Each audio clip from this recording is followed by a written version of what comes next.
Good afternoon and welcome to Swish Factory. It is a miserable day outside. However, inside here, it is going to be heating up real quick because we have reached week 4, which culminates in all the hard work that the women's 3x3.EXE Premier Tournament has brought, and it is exciting. I'm here, Greg Elliott, with my main man, Damien Pinheir-Wade, on debut as a commentator. But let's look at the points table leading into today. Week 4 out of 4. So at the bottom of the table, we have the Cyclones. Now, they've fought valiantly, been undersized, but they made up through it with their heart. I think they're going to be out of it today, but they can cause an upset with one of these bigger teams that are looking forward to push through to Japan. With Japan on the line, there's so much going on today. Unfortunately, the Wizards have had to pull out, so we will not see a Charlize Walker and co today. We do have the Breeze, though, and the Breeze are on 170 points. We've got the Phoenix, who are tied with Team Swish, 230 each. And we've got the Auckland Dream on 240. So, with 100 points on the line and 2 teams advancing to go to Japan, come on, let's check out the action. It's all live here for you here at Swish Factory. Let's go.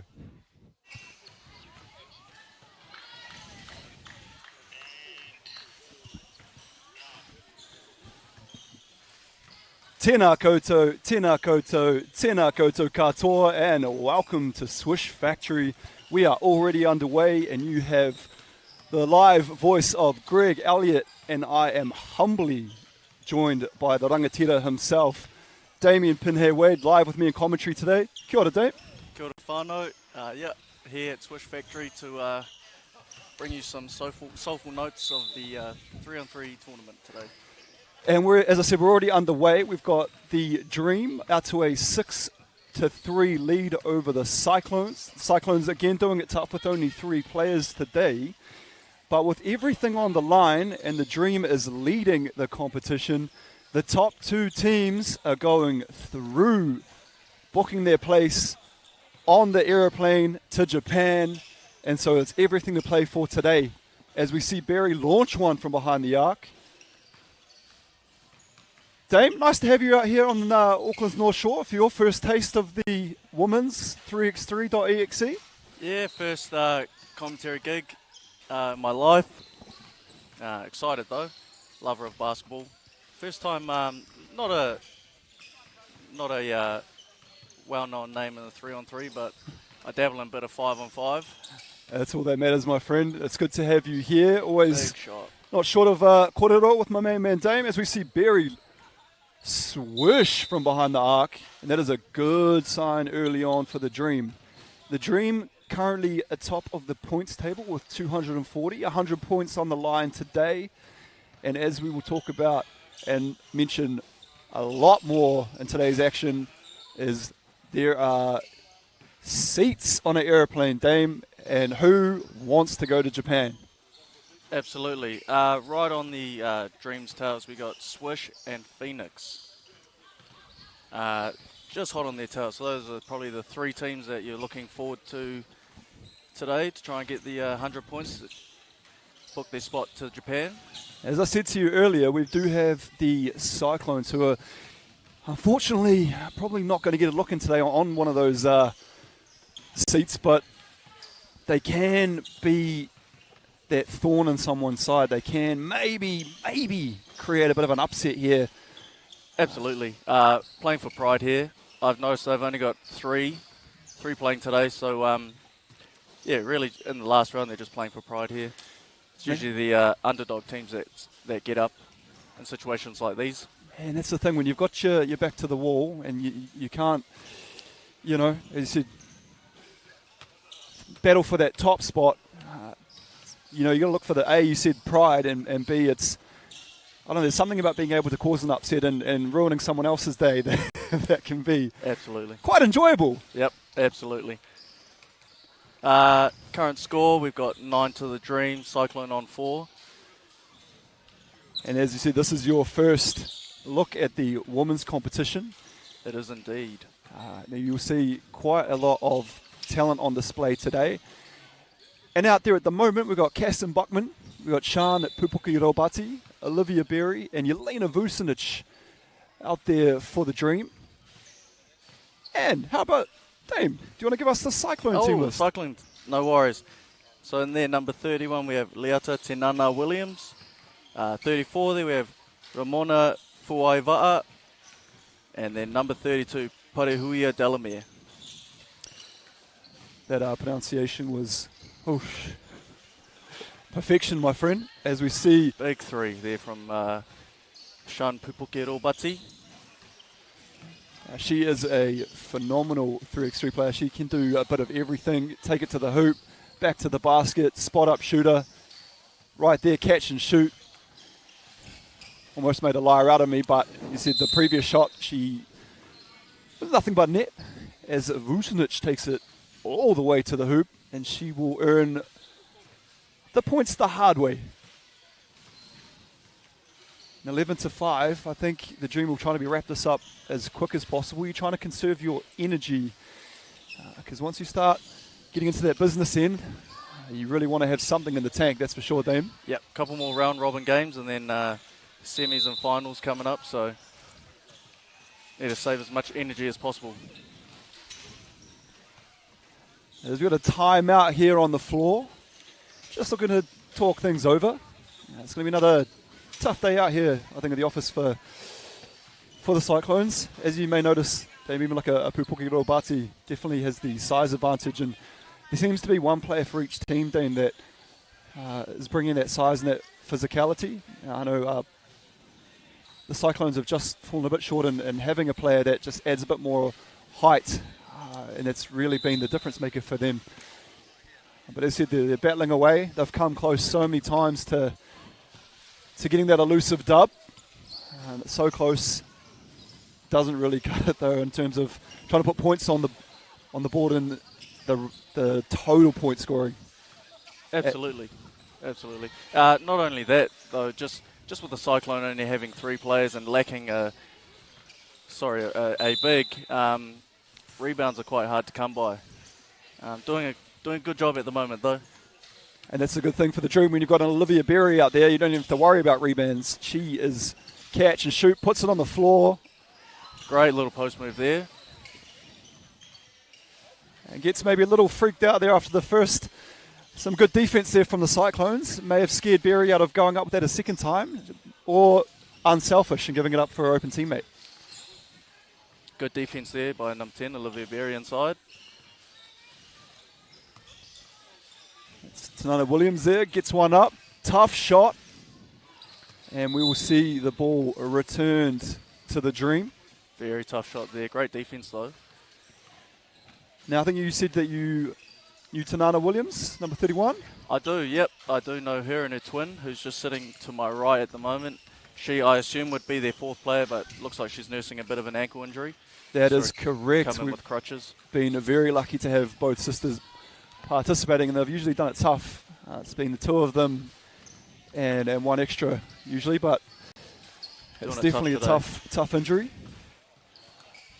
Post up inside.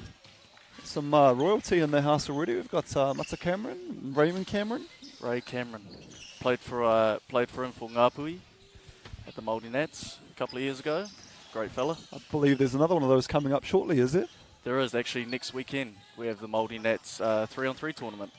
What is the team looking like in the Ngāti Palangi situation? Is there a team that's able to enter there? Yeah. Team Afakasi? We've got Greg Elliott, head coach, player coach at the moment, and that's it so far. Man, that's right. I'll be looking to recruit Huge Olivia Berry there from Williams. She answers with a deep two. Dream. And great defense as well on a much larger opponent. Now she's got her back into where the business goes down, and that's in that charge circle. And you do not want to be out on an island there with Pupuki Robati. Absolutely not. Very, very big, strong woman there. Great pass, great feed, and gets Good her hustle. own rebound. Great hustle there for her own rebound. Unfortunately, can't get the... Never mind, makes it anyway. Padding the stats there. And huge shot there from Olivia Berry, and that is game 1. 21 points to the Dream. Cyclones finish with 11. I'm really pulling for the Cyclones, Dame. I want them just to get one game where they just get a victory and, can just feel that elation of getting one under the belt because they work so hard. 100%. I'm Team Cyclone as well. So I think playing with 3 players, a little bit undersized compared to the other teams, you always got to back an underdog. And so I'm not too sure if you're aware of the format, but each team has 6 players each that they're able to choose from. So you see out here we've got Team Swish, who are short at the moment due to 2 of their players being away for the New Zealand 3-on-3 team over in France. We are missing Ella Fortu this week, the firefighter herself, and we are also missing Tiana, the sniper, Clark. Hopefully they might be tuning in from France just to see how their team is doing. But out there at the moment, would you like to do the team lists? Yep. Team Swish. Team Swish, we have Grayson Leslie, Caitlin Neuer, Stevie Rose Thiers. And I did speak to Caitlin prior to this. Tada Reid was meant to be here today, but will not be. So Swish will be doing it tough with the 3 players. Playing with 3 as well. And as it is, it's tough because today playing for all the marbles, doing it tough from the get-go with only 3, and their major contributors being Tada Reid, Fortu, and Clark, puts a lot on the shoulders of Neuer. And Stevie Rose Thiers, a fantastic 2-point shooter. I haven't seen a lot of Leslie, but we'll see if she can carry some of the load. And it is a bit tough. We're missing the Wizards.EXE team today. No Wizards, so it makes the draw a little more complicated. As we see a little bit of a break here in the action. Who will be up next? We should have the Swish and the Cyclone. So Cyclone's going back to back. That's why the Cyclones are still out on court. And you do have to feel for them. They've been doing it so tough anyways. And now the first 2 games of round 4 will feature the Cyclones. I think the positive here, though, for the Cyclones is that Swish also only have 3 players. So numerically, it's evened out now. But once again, with Caitlin Neuer, there is a big size difference. And that's what we're going to Swish see at the moment. That's what we'll see. We've got the 3-on-3, and you're right. It's going to be the tale of 2 stories. One, a team that's already warmed up, has got a couple of shots up, and is has seen them go through. Or two, they might be blowing hard, and Swish coming in with no energy yet used up. It could be interesting to see how this goes. You're right, they'll be looking to go into Noah, I would assume, as Noah goes over to Tanana Williams, and the two will rock, paper, scissors, which is one of my favourite things about this tournament, Dan, is that a rock, paper, scissors tournament, separates who starts with the ball and who's on defence. A real classic there. For those that are over 30. Is there a lot of mana in that rock, paper, scissors? Oh, it's a game. It's a mental game, that is. Rock, paper, scissors. Really need to get into your opponent's head. Okay, as we see, Cyclones will take first position. And straight to the hoop goes Tanana Williams, looking to put Stevie Rose Thiers on her skates, but she was more than up to the challenge, playing some good defense, rocking the 23.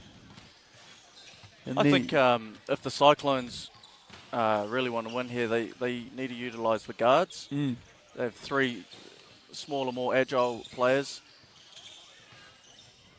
And that is Thiers, and that is her shot. As the Road Cone Orange Team Swish up against Cyclones in the teal. What do you think of the uniforms, Dan, now that you've on your first day seeing this? They're very vibrant. Big fan. Really big fan of the Cyclones logo as well. Swish classic, keeping it real with Road Cone Orange and just the straight black. And what you'll enjoy here too, obviously being a physical player yourself, Dame, is you'll see a lot more leniency, a lot more physicality here in the 3-on-3. There's no knock on the referees. It's they're allowed to let things go, and that's what we like to see. A bit of physicality. As Leslie, huge shot there. Shows her range with the 3-ball.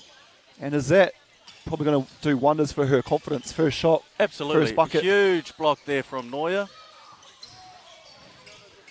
We've seen this a lot from Noya. She's not just going to sit down on the low block and be that dominant big. She likes to step out, shoot twos as Thiers goes bang bang with Leslie, and the Swish are out to a 4-0 lead. And we're going to need a lot of those from Thiers and Leslie today, and Noya will be looking to contribute as well. Really showing her worth with those early twos. They're up 4-0. So now as well that the Dream have already got a W in the books, it's really paramount for Team Swish and also the Phoenix when they get out on court. They'll need to obviously dub up first as well because you don't want to get too behind when Japan is on the line Once today. Again, another big three there from number 23. Thiers. And yeah, Thiers, I can see her daughter is in the building, Keela, so she'll be looking to be that role model, show her daughter how it's done. Not familiar with Grace and Leslie, but she herself has decided to join the 3 party. Joins the long 2, sorry. Yeah, she seems to be a fantastic addition. We were unsure what to expect from Leslie. Is she making her debut, I believe, today? And she probably should have been here game 1, 2, and 3. She has been fantastic for Swish today. As you were saying, Swish without 2 current New Zealand Tall Fern 3-on-3 players. You don't mind that as a handy backup? Yeah, when you're losing an Alafotu, a Tiana Clark, and all of a sudden Tara Reid isn't available today, those are 3 amazing exponents of the 3-on-3 game. So Swish out to a 10-3 lead. They'll be really happy with this start. And this sets the tone for the rest of the day. Swish will be looking to get their boarding pass stamped today. Cyclones aren't giving up though. Leslie, 2-ball. I think she's got the green light. Bright orange singlet, green light shooting. And we have our first net of the day. And Stevie Rose Thiers looks back at Tanana Williams as she goes into the side netting and almost disrespectful slots a 2 in the corner. Hits a 3 in her face while she's on the ground. She really wants that ticket to Japan. She is shooting with unconscious, and Williams says, hey, Right on we're cue. not over yet. And if this goes in, oh, we had an old-fashioned Western shootout there. Good defense from Stevie Rose Thiers and forces Tanai Williams into a 2-pointer. Neuer catch and shoot. And Swish and Orange are looking fire. Delamere gets one back on the board for the Cyclone. Huge hustle there from Leslie, showing off that she's not just a three-point shooter. Thiers wants this over real quick. She is catch and shoot from the 2-point line. So this is where we see Neuer back to the basket, over the shoulder. Unstoppable. And that's what she should be looking to focus on today, really getting in that grindhouse. And I feel like that's such a high percentage shot for Neuer when she can back down her opponent. And see Leslie get up another one. 14-7, Swish. Not out of it entirely here, Cyclones. Plenty of time to come back, but they need to get a few shots go down. They do not want to leave this woman open. She will make you pay. Stevie Rose Thiers. Right on cue. Right as you say it, she hits the wide open 2, sorry. Hand down, woman down. Yeah, that's the one. I feel at about maybe 8:55 tonight, you'll start saying 2 instead of 3. And then you'll go back to 5-on-5 saying 2. And those are the rules. Still wrapping my head around the rules, but we'll get there eventually. Tell you what, mate, it's a lot of fun, a lot of action. Starting to notice the importance of the 2 as well. Doubling in just a simple layup and so forth. Well, that's the great thing. It can get you back into the game so quickly, just a couple of 2s. And if the Cyclones want to mount a comeback, they're going to have to start hitting a lot more of those 2s. That deep one there, unfortunately, doesn't go. Current score, 18 points to 7. And I know Neuer and Thiers have been working on the shooting machine last night, thanks to the amazing, technological thing we have now called Instagram. So we can keep an eye on what people are up to. And I saw them getting some shots up last night, which was good. They are definitely taking this trip to Japan seriously and trying to lock their ticket. And Thiers goes bang from behind the 2-point arc. And just like that, Swish just need one basket to get through. Neuer hit from the corner. And the Cyclones really not too enthusiastic, as we see. It's Tanai Williams. Nice little mid-range. Beautiful mid-range there. And Thiers will not stop shooting. It doesn't matter that you just need one to advance. She's going to keep shooting the 2 because that is her shot. And Neuer will look to end this. And there we go. Right on cue. Neuer hits the post-up layup. And that is something that Caitlin was speaking about earlier, is that she is wanting to work on her fitness and get that right for Japan. So, to get that first one in the bank, 21-10, not having to be out there for too long.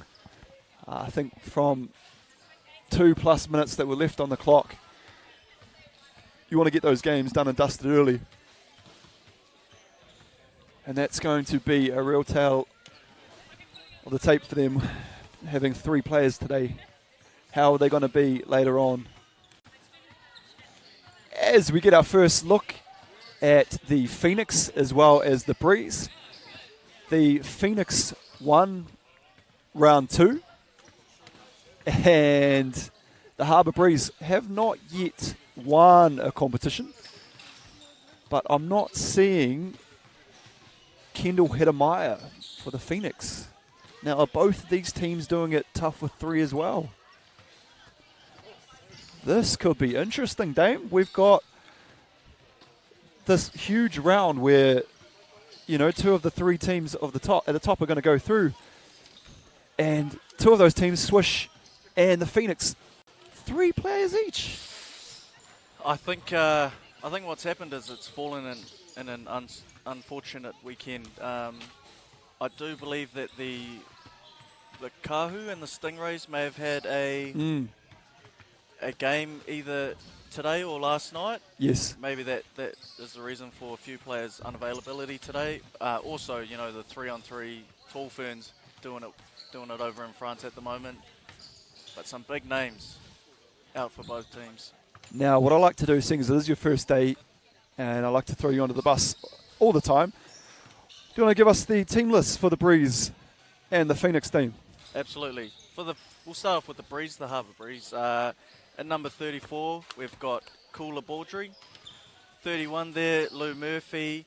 And number 30 there, Rosalie Dill. And for the Phoenix, I believe, from Northland. Just like myself, proud Ngāpui represent. So no Kendall Hedemai today, which is a huge out for the Phoenix, but we do have Te Rai Sadler at number 10. And number 16, we've got Tuila Whaalongo. And number 20, we've got Vitolia Tuilave. So I can tell you one thing, and that is number 10 for the Phoenix. Te Rai Sadler has been one of my favourite, if not favourite players so far in this tournament. She provides fantastic defence with the combination of offence, two-way player, and she has been nothing short of fantastic for Phoenix. Vitolia Tuilave adds that height, and Whalongo does a bit of everything herself. For the Breeze, as you well know, Lou Murphy, part of the scrimmages that we get amongst. She's not afraid to get a shot up. Absolutely not, and you know, when she's on, she really is on. She's an incredible three-point shooter, and she will shoot them with hands in her face. And for the Breeze, Cooler Baudry, it is great to see her again. The other boys that we've commentated with have always given me grief. I always say that she's always happy and has a smile on her face. She enjoys her basketball, and it's one of the good things between the men and the women. A big difference maker. You see a lot of smiles out here from the ladies. Not so much when the men are on the court, although I do believe we are minus Zach Easthope today, so that will bring the friendly bar up a bit. The aggression has dropped severely. And yeah, I'm actually quite excited now because, you know, sometimes it can be obviously quite a big disadvantage if you're playing 3 and the other team's got 4. So the fact that the Phoenix and Swish both have 3 apiece obviously evens that up. And yeah, so with the trip on the line to Japan, you don't want to see too much of a disadvantage for a team. So I would really say that the Dream are in the driver's seat for today with their full complement of 4 and with a 10-point buffer on the Phoenix and Swish. But plenty of action to go, Dame. This will be a huge game for the Phoenix, who are right on the Dream's coattails at the moment. I know if I was in their shoes, I'd be playing my absolute heart out to try and secure that trip to Japan for the 3-on-3 tournament, I believe. So Lou Murphy last week, you know, said to mention about being a certified bucket, and I put that out there for her. As a challenge. Didn't make me. You made me look like a bit of a liar. So I've said to her today, I'm expecting a lot of shots to go up, and not only are they to go up, but they're also to go through the hoop. So she'll be looking to have a much better performance this week, and it would be a mathematical miracle for the Breeze to probably slide into one of those top 2 spots. However, the opportunity again to play spoiler for these other teams. And we've got quite a big crowd here, Dame, if you do a little panoramic view behind you. A lot of numbers here today to watch the women play. And as we said earlier in the broadcast, the weather is miserable outside, so come on down to Swish Factory, Auckland's North Shore. Come see this live.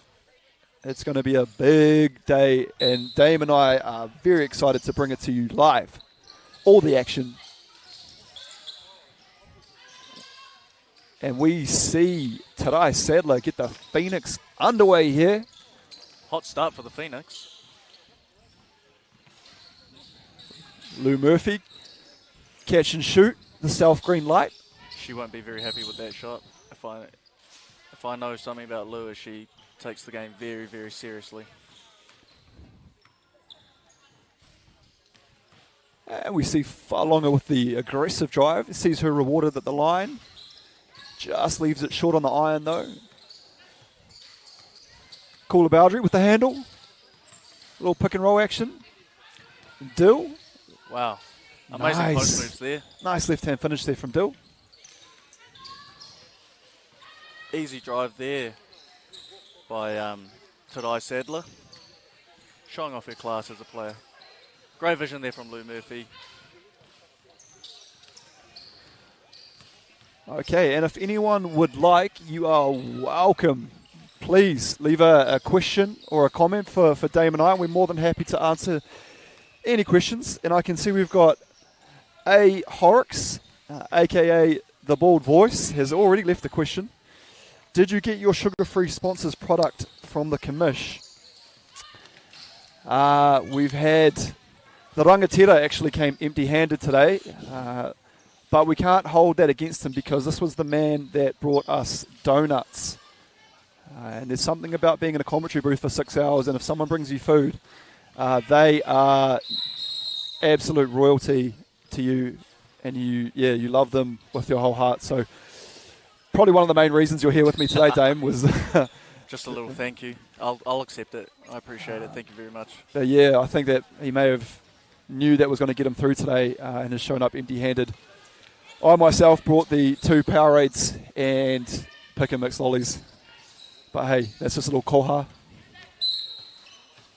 But it's good that we have Andrew Horrocks, who can't be with us today, the Bald Voice, the original commentator. And we've got Marcus Logan, the dime piece who filled in last week.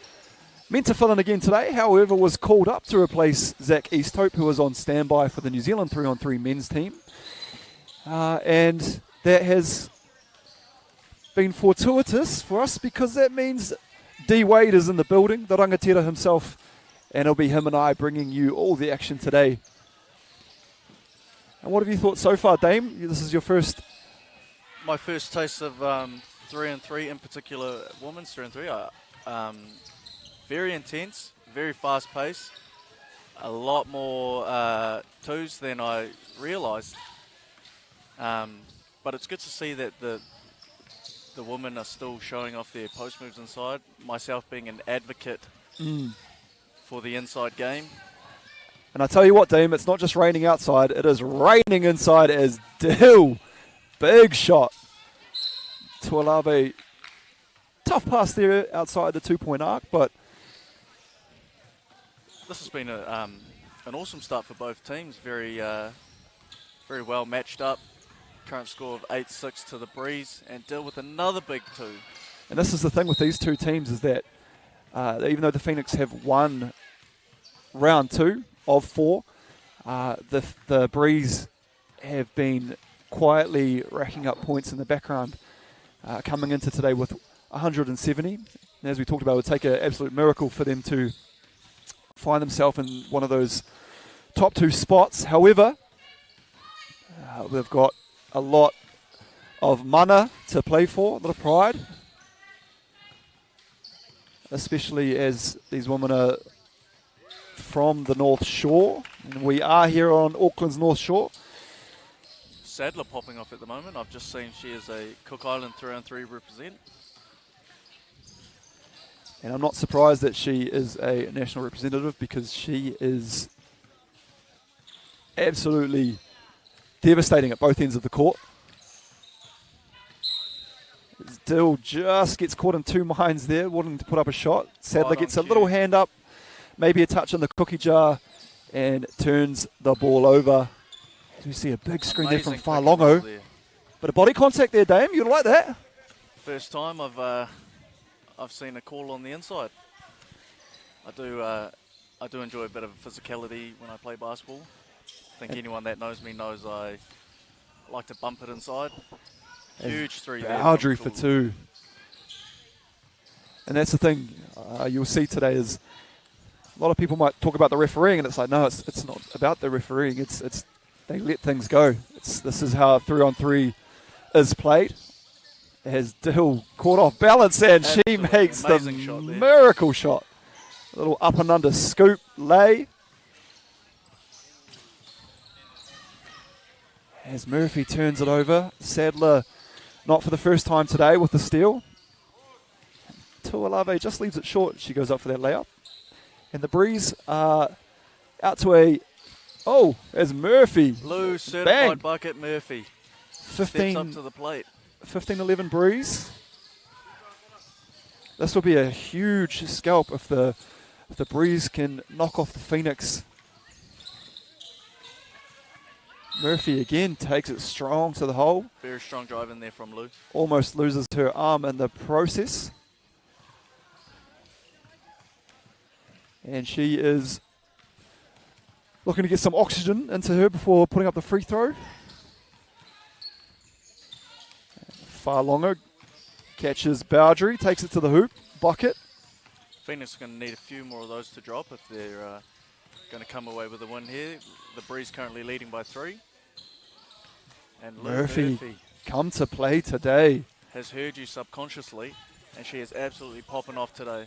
Sadler says, there's 5 minutes 45 on the clock, and we've got a 2-point game. We are not done. And Dill, the sharpshooter. When Dill she has played for the Breeze, Dill has been a bucket. And that's the thing with these 6-player rotations, who's going to play each week. And Tuolave, nice little shimmy. Great defense.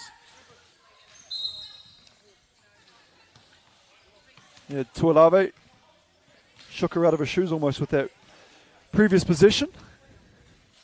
And we got 18-15. Very Olajuwon-esque, if you will.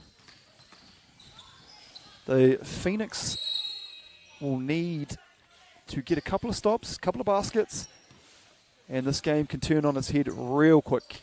But for the moment, the Breeze in the driver's seat. Phoenix with possession, though. Tuolave sees far longer at the top of the key. This will be huge. Just dropped short, but great hustle on the rebound there. And Tuolave makes it a 2-point game. Stop here for the Phoenix. As Dill. Murphy in and out, unlucky there. Sadler on the low block with Bowdry. She's got some space. And far longer, active on the boards. And Sadler active too. The Phoenix want this one. Great pass through to Sadler. And one. Amazing team play there from the Phoenix. And just like that, the Breeze were running away with it. And now the Phoenix have the opportunity here on the back of Sadler to tie the game with 4 minutes 26 on the clock. And we are tied. Dame, 18 each. Woo, Murphy. Lou stepping it up for the boys in the commentary booth. The Breeze now just 1 point away from securing a big victory. And that'll go back to the Phoenix at the top of the key. We've got a timeout. And Dame, are you going for a 2-point here to tie the game? Or are you thinking just if you can get any bucket? I think a 2 is probably the go-to. I think you hit the 2, you put a bit of pressure on the other team, and then you capitalize on a potential mistake, secure the win. That's all it takes. 1 bucket, some defense. And this game could slide back to the Phoenix. The Breeze will be just wanting to talk that over. They will not want to let this slip. They got out to an early lead and probably thought they could have finished what they'd started. However, the Phoenix with 3rd, 4th chance opportunities with some fantastic rebound has seen them come right back into this game. And although the Breeze need 1 point Phoenix are hot on their heels and with ball in hand as Trai Sadler will get us underway. And they may have drawn up some sort of play here. It's Tuolave, space. Farlongo puts it on the floor, and that's off her leg, I believe. And that will go. No. We will see that returned to the Phoenix. I thought that may have come off the leg. The Phoenix with another chance. Oh, Sadler! Shot there from Sadler. Today, Sadler. Murphy, you know Murphy will want to get this shot up. This is huge. Can Lou hit the game winner? Dill has been hot. Oh. And I'm not going to lie, Dan. The trajectory of that shot from where we were sitting looked good. It looked pretty good. That would have been heartbreaking for the Phoenix to lose on this, but this will be heartbreaking for the Breeze if the Phoenix get this. Like, oh my! We have seen one game that was of the greatest comebacks in this tournament. And I'm not going to say that the girls listened to my theories on what should have happened, but I almost called it play-by-play. The Phoenix hitting a big two. Amazing defense to cause a turnover, and then a beautiful pick and roll. Lay it inside for the easy lay. And you have to feel for the Breeze there, Dame. That was almost their game to lose, and they somehow have managed to let that one slip. Yeah, it is a bit upsetting. You know, the Breeze, they shot really well that game. Real unfortunate that they let it slip in the end there. And right now we're going to see this game is so important. We've got the top of the table Dream, and we have Team Swish. And as you notice, you'll see one more woman out there in the white and teal than you do the road cone orange of Swish, as they are doing it tough with 3. And they'll be going up against Pupuki Robati, Buckman, Berry, and Vucinic versus Neuer, Leslie, and Thiers. And Leslie was very impressive game 1, Dame. Yeah, for a first outing, I think she was shot at amazingly. She had a few stops on defense, caused a few turnovers, and yeah, not a bad little replacement there for the Swish team, while their other players are overseas doing it for the Tall Ferns. You'll be looking forward to seeing the shooters here. We've got Buckman, Berry, and Vucinic, very, very capable from behind the arc. As we saw, Swish were heavily reliant on the 2-pointer themselves, not looking too intense to, take it inside and get the one, even though Neuer, I do believe, would be the strongest centre out there. I think, I'd like to see her using her size. She does like to get the 2-pointer up. But then again, Pupuki Robati, nothing easy down there. Absolutely not. Two amazing players for the Swish and the Dream inside there. Neuer and Pupuki Robati. Battle of the Bigs. Okay. And we are almost underway here as the women are getting warmed up for the premier 3x3.EXE. And who are you looking forward to seeing here, Damon? Who do you think is going to go off in this one? I think maybe Leslie might pop off again. She's a bit of an underdog. This is my first time seeing her play. And she showed in the first game that she has an absolute cannon. But I am looking forward to seeing the Neuer, Robati, Pupuki. And we'll take this time now to give our sponsors a shout out, which is the 3x3.EXE Premier. We've got the Super ZBO Sports, Risey Apparel, Aquarius, Coca-Cola, Victoria, the beautiful Wilson Basketball, Gold Partner, and especially thanks to Swish Factory for hosting us here today and for the tournament. And we are about underway. We're about to see Neuer hand off to Buckman. And this is going to be very, very important in terms of who wants that plane flight. Is it going to be these two teams? Are the Phoenix going to be battling? Tune in, find out. We're live. The dream opting for Pupuki Robati to start off the bench in this game.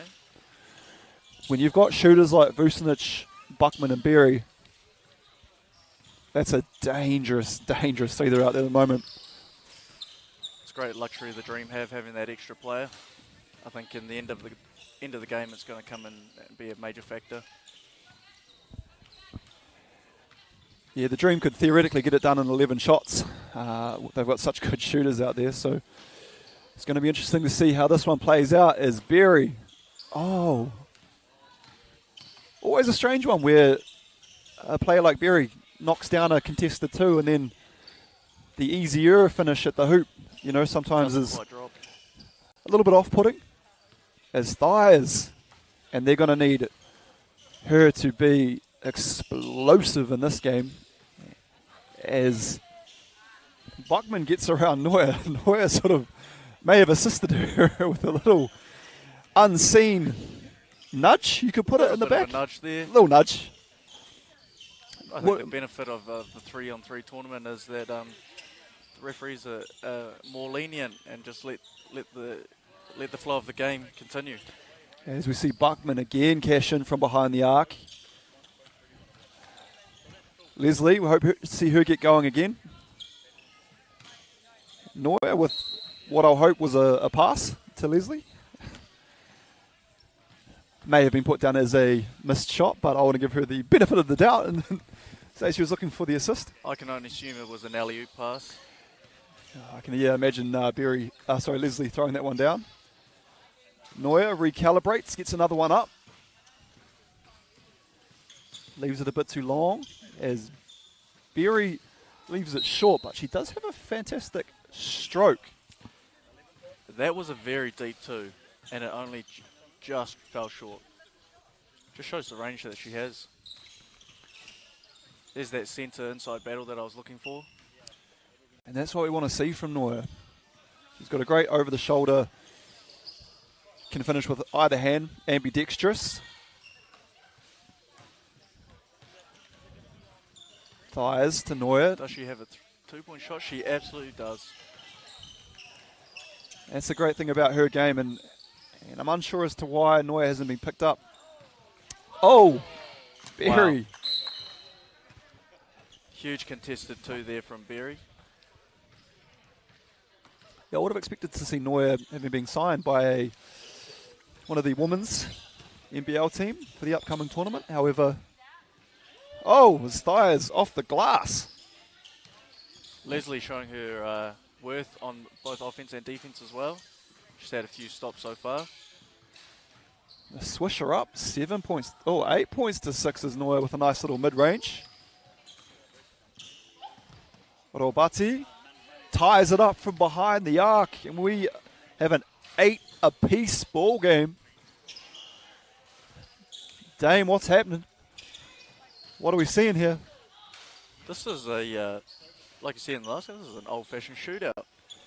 We're seeing a lot of deep twos, but no team is grabbing hold of the game. It's very back and forth. Two fairly evenly matched teams fighting out at the moment. I believe these are two of the top three teams at the moment. That is correct. We do have two of the top three teams. So the Dream at the top and Swish as well as the Phoenix are tied. And it is the top two teams at the end of the day that will be on the flight to Japan. So there's so much to play for. And this is one of those games that are really important when you're going up against the top of the ladder team, if you were Swish. As Thiers. Beautiful shot. What side of the bed is she woken up from today? Because she is killing it. Neuer looking to cash in too. That's the thing with a wide open Buckman, and I'm not surprised that goes in. Just like that, we're back to an even ball game. You're right though, Swish really looking like they're settling for twos, not looking to put the ball on the floor and use Caitlin Neuer's size and skill set inside. I think generate a few fast buckets. it was a smart timeout called there. I've always noticed that with the women, no one sits down, Dame. They always remain standing, get their water in, get some hydration. However, I would probably be sprawled out over both seats, trying to gain any sort of oxygen possible. Very fast-paced game. Very, very fast-paced game. Speaking of fast-paced, we've got some sort of DJ here that is on some kind of EDM level. Maybe sort of a Sam Bowden at 3 a.m. But as we've got one man that's never short of a korero, is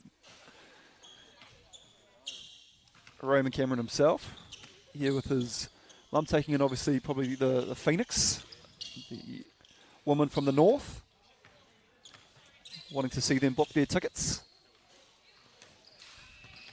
As Robati fighting for the board, Neuer open under the hoop. She would want that shot again. Yeah, especially with mum and dad in the crowd. And that's probably the worst possible outcome, Dame. You miss the bunny, and then it goes out to Pupuki Robati, who spots up for a 2. So a 3-point swing almost. Yeah, it's the unfortunate way the basketball bounces sometimes. But props to Sean Pupuki Robati for nailing the 2 and sort of changing the course of the game. The dream out to I think maybe their first lead. Yes, 12-10, 4 minutes 30 on the clock. Neuer gets a high arcing shot up. And hustles for a rebound. I think she doesn't realise how much time she has. As Vucinic, daughter of Nenad Vucinic, royalty. Thighs with the cannon. Definitely not afraid to get the gratata up. Oh, big! Wow. Woo, Huge effort there from Barry. Barry. She lowered the shoulder. I don't think she realises her size because she just played like a centre there, and she physical basketball, Dame. Yep, looking like a trial for the Black Ferns after this with that boomfa. His thighs with a fantastic answer there. Very unorthodox shot. Yeah, no team is pulling away at the moment. It's very, very tight affair. But you would expect as much coming from two of the top teams in the comp at the moment. Leslie just unlucky there on that one. Berry in and out. Good hustle there though from Sean to get the rebound. Easy putback. And you could not fault the swish here, getting a maybe slightly gassed as referee Cam Masters, who somehow has managed to knock back a large Wendy's combo prior to refereeing. Although the good thing about this game is that referees are usually pretty fixated to where they are. They don't have to move around like the 5-on-5. But still, that Baconator combo will hit you. Yeah, I'm familiar with Wendy's. You don't look it. As Neuer off the back of the iron. And Swish really resorting to the 2. Deep 3 there from Vucinic. Just falls short. Once again, neither team managing to pull away. Dream have a current 3-point lead. I would love to know the percentage of shots that Swish have had in the charge circle, the business, where it's business time. Yep. Because they have shot a lot of 2s. And sometimes if you're going to live by the 2, you also die by the 2. However, it is only a 3-point game. We've still got 2 minutes on the clock. So a bucket here and it's any woman's game. What do you think, Damon? Do you think of the fuel tank with the 3 is running on red here for Swish? Or? I do. I think the gas tank is running on low at the moment for Swish. Bringing 3 players though, and versing 4 was always going to be that sort of situation. But it really shows the character from the woman here to keep it to only a 3-point game. Yeah. As Buckman gets one up, and she is all over it, and you know this is going up. Just off there from Berry, but good hustle there from Vucinic. And if you want to Berry has another one. If you want to win this game, I know she's missed her last 2, but you have to, at the very least, be getting a hand up on Berry as she takes a break, and Pupuki Robati re-enters the fray. Down to Noya on the low block, and although it didn't go in, Swish should be looking for that. As Pupuki Robati with the shooter's roll, which you'd be quite familiar yourself with. That is a lie. We both know that shooting is not my forte. Nice mid-range there from Noya. We don't all average 3 threes a game like yourself. Touche. Nice little give and go, pick and roll with the Dream ladies, and they go up 19-14, 33 seconds on the clock. Almost throwing in the towel there, Swish. Yeah, I think, unfortunately for the Swish, just having 3 players has finally done the job here. They did an amazing job to keep it close for most of the game, though. The Dream just pulling away here within the final minute. It's going to be really interesting because obviously if the Dream book their ticket, it's really going to come down to Swish and the Phoenix and who ends up playing who in the semi-finals. Because what will be really interesting there, Dame, is if the Swish end up playing the Phoenix in the semi, that could be very, very exciting. Could be do or die for that final spot. However, in saying that, we do just have that 10-point buffer between the Dream and Swish and the Phoenix, who are tied. But it's the Dream who go up 21-14 and take that one. It was a tough one there for the Dream.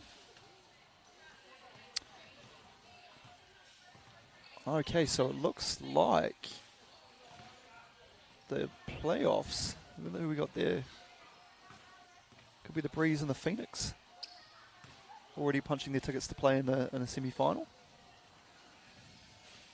Okay. Let's just take the opportunity again to show some love, show some aroha, Dame. As we are here at the 3x3.EXE Women's Premier event, thanks to Super Zebio Sports, Risey Apparel, Aquarius, Coca-Cola, who I'd love a little vanilla Coke, no sugar would have been ideal right now, my friend. Would absolutely hit the spot. If anyone's listening out there, you know where to drop one off. Thank you. See, it's tough because you were the guy that did the drop-off. And now we need to rely on someone else to do the drop-off. We also want to say much love to Victoria, to Wilson, goal partner. And we are coming to you live from the home of 3x3 basketball, I would say in this country, Dame, which is Swish Factory. And we'll Beautiful see facility here. We have a full court. We have, I think, 4 shooting machines. Nice little gym. Yeah, we've got the owner, Carl Neuer, who has the ball handling programs that are on the screens there that you can see. Wow. And if you can do what Carl does, then you can be a very, very good basketball player. And Carl is the older brother of Caitlin, who was just on the court there. And father Dave, just walking in now, accompanied by his lovely wife, Debbie. And out on court at the moment, we have the Breeze and the Dream. The Dream going back-to-back here. And we have Buckman, Pupuki Robati, and Berry out there against Dill, Bowdry, and Murphy. Vucinic, the lucky one to get that first break. A little bit of a breather as the Dream Women have just come off the court and they're back out there again. These are those tough ones, Dame, when one team isn't available today. It does put the other woman in a bit of a predicament because, you know, it's an extra game that they have to play quicker than what they'd be used to. Yeah, it does. Can I just have a side note here? Beautiful uniforms there from the Harbour Breeze. Fluorescent pink. Really rocking the high-vis colours today.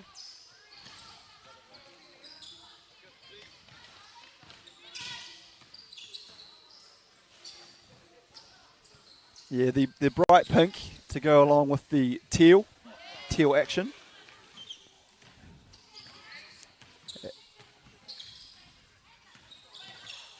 As we're up to a 4-0 lead for the Dream.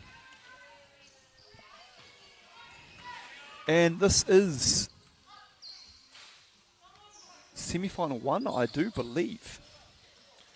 Which can only mean that your prediction is correct. The next semi-final will be between Swish and the Phoenix.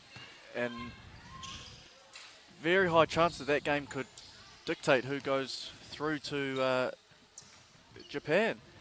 Well, if the Dream lock this one up, then that next game is going to be the most important game for those two teams, because the winner of that game pretty much is then saying, hey, arigato gozaimasu, we're off to Japan. Can I just say, your fluency in your language is amazing. Thank you, my man. That's Te Samoan, Japanese, mediocre English. As we see Dill with the ankle braces on. Did you rock the ankle braces? Never once. You never had your ankles broken? Once in my life, in a final, playing in a Polyjam tournament against the, I think maybe Tongan under-17s. Yeah. It's nothing worse than playing those younger boys and one of them puts you on skates or on a poster. Drew Lusongiape may have got me on a poster at one stage. Can't confirm. I'll tell you right now, though, never been posted, which is surprising considering I play as a sort of undersized centre or a 4. But touch wood, I hope that doesn't happen anytime soon. Your mantra being size doesn't matter, though. Well, that's what they tell me. As we see Barry at the top of the key, looking to beat Dill. And Dill puts her into the signage. Very physical defense there from Dill. Not backing down from Olivia Berry's drive. She would have noticed in the last game. I understand that Murphy high fives Berry there. I think is a sign of sportswomanship. However, you would not see that from neither yourself or me. Won't happen.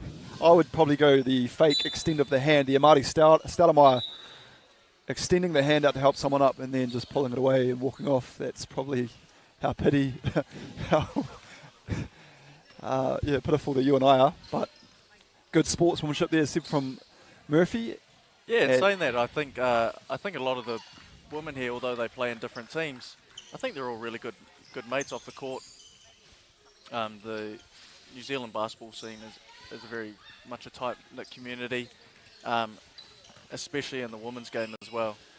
Geez, we have seen Berry take another tumble and Vucinic spots up.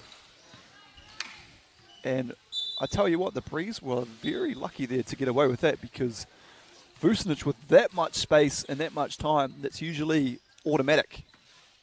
You take one to the bank 9 times out of 10. Dill. Impressive.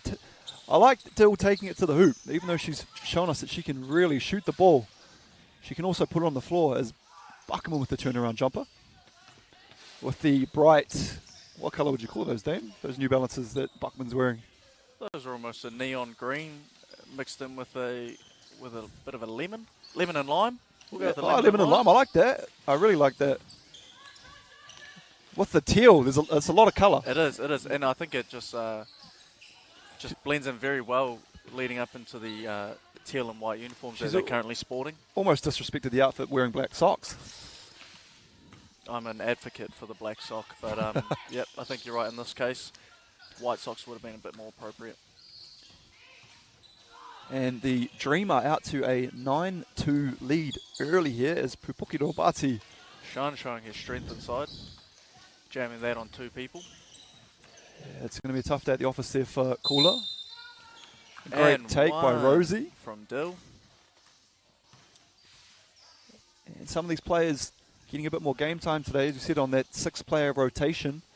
One of those being Dill, and Dill showing that she is more than capable, and that's what I love to see. The ones that have not been here week in, week out because of other players that may have been put before them. You know, they're showing up and showing out, and it's great to see as Berry, week in, week out, doing what she does and knocking down the 2-ball. Big dagger from the 3 there, extending the lead, and Lou Murphy, the certified bucket, comes straight back. Lou Murphy's had such a much better tournament from last week. I knew she wanted to come back and obviously show people what she can do. I felt like last week wasn't a very good advertisement for what she can do, and she's really showing up today, and so we were very happy for it. Absolutely. You and I know Lou very well. As Buckman cashes in. I tell you what, mate, it's going to be a long day if you're not getting a hand up on these shooters of the Dream. Cooler.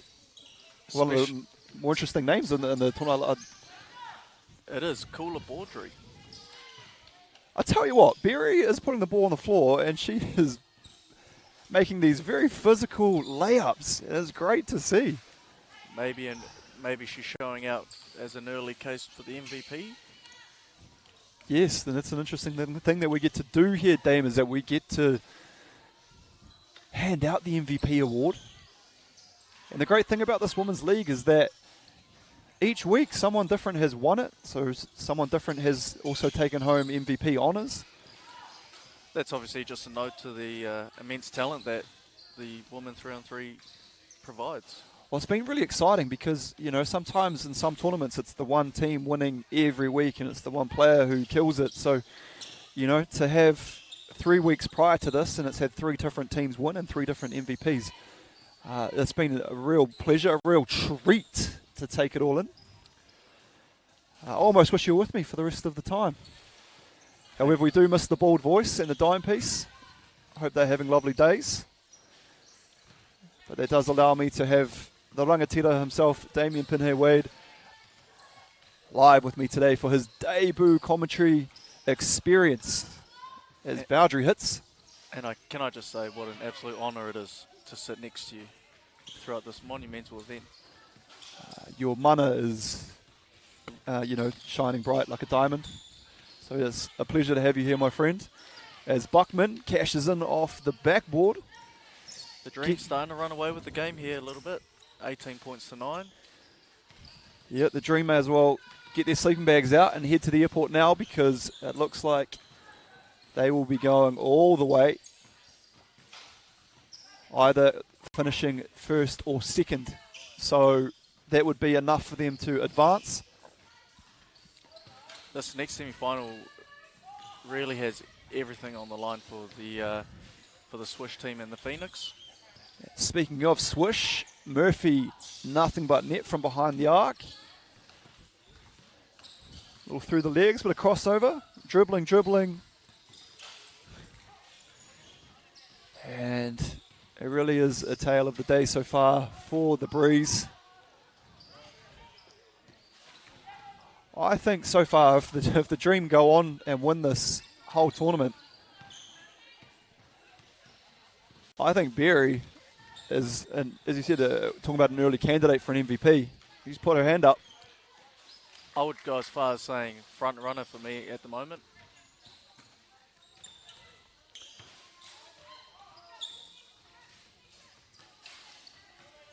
As we've got Marcus Logan, the dime piece has chimed in here on the live stream.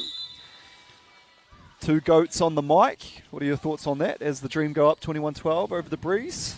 My thoughts, firstly, Marcus, appreciate the kind words. Wouldn't be here if it wasn't for you being out and being called up. So thanks for being a great basketball player. We'll look forward to seeing Marcus later on for the men's swish team. And here we go. This is the money game. This is Swish versus Phoenix for the trip to Japan. Well done. I think we should be just throwing that out there first and foremost. Congratulations to the Dream. Huge tournament from them. It's obviously they're through to the final now, but that win has all but solidified their place on board a 747 maybe over to Japan. First class, I'd hope. I think, like their team name, you might be dreaming about that. Big semi coming up. Greg, my friend. If you ask me to call who's going to win this, there could be physical violence because I'm so unsure. Is that what your question was going to be? That was going to be my question. I just like you, am really on the fence with this one. I'm torn because it's two different styles of basketball. I think Swish have, as you said, they live and die by the two. And I think the Phoenix have just hustled today. I think they've had more sort of third and fourth chance opportunities than any other team. But what I do love, as we talked about, is that it's 3-on-3. Yep. 1, 2, 3. You know? You are really pulling out every language in the Toro book today. y toro. Who wants it? I'm just excited, my friend. I'm excited because I wondered at the very start of this, is it going to come down to meaningful basketball in terms of there's going to be two teams that are just head and shoulders above everyone else? But it's come down to what we are about to witness. And we have Tuolave, Falo, Tarai Sadler up against Thiers, Neuer, and Leslie. And if Leslie and Thiers can get their 2-point cannons going, that could be a long day for the Phoenix. Especially with Neuer showing her promise on the boards there. Inside as well, doing the work, post-ups. And that's the thing, we're about to see my defensive MVP of this whole tournament is Tarai Sadler, number 10 for Phoenix. Well, I was actually going to say if we're going to give Olivia Berry her roses, then I think Tarai Sadler absolutely is an MVP candidate as well if the Phoenix can go all the way. She's been humongous both on offense and defense. I could not agree with you more, my friend, with your analysis. And that's one of the many reasons why we've brought you on today, my friend, to help us with our kōrero. Dame was going to do the broadcast in te reo, however, opted not to. Unfortunately, that option wasn't available, and it would be very silent as I try and find the right word. All right, enough of the chit-chat. Prediction. Phoenix or Swish? Tell me, pick one right now. Who have you got? I'm going Phoenix. You going Phoenix? Yep, as a proud Northlander myself, I'm going with okay, Phoenix. Just for the state. So that means that I don't look too bad because then I can go Swish because you pick Phoenix. But we don't have favorites. Of course not. But we do have a hectic game in front of us. Excitement levels are high. The place is packed out. I'm excited. You're excited. We are live here at Swish Factory. And what have we got going on here, Dame? I think we're just sorting out who starts with the ball. It'll be Phoenix with early possession. I'm really looking for Tarai Sadler here. to step up and take the Phoenix to the promised land. My chosen team for the tournament. You chosen reek team. of bias. Okay, we are underway here. And straight away, Tuilave looking to exploit the lateral quickness of Neuer. Early intensity. Yeah, there might be a sign of things here from the Phoenix. They look to take it directly at Swish. Oh, it's Whaolongo gets her hand up. And it looks like the Phoenix have a big support crew here. Is there a lot of the Hikoi came down from? Must have been the Waitangi Hikoi. Just to put things into perspective, the winner of this game will go to Japan. So that is what we're referring to when we speak of the intensity of this match. As Neuer gets the swish out to a 4-1 lead, and Sadler and one. Tough bucket there by Sadler, number 10 for the Phoenix. And she'll be looking to capitalize here as teammate Kendall Hedemeier is now in the building. I'm sure she might have looked to have tried to speak to someone about maybe putting the shoes on quickly. As I believe the Phi are here from the New Zealand Women's NBL to support some of their teammates. And Hedemeier, a previous winner of the MVP award. And I believe round 2 for the Phoenix.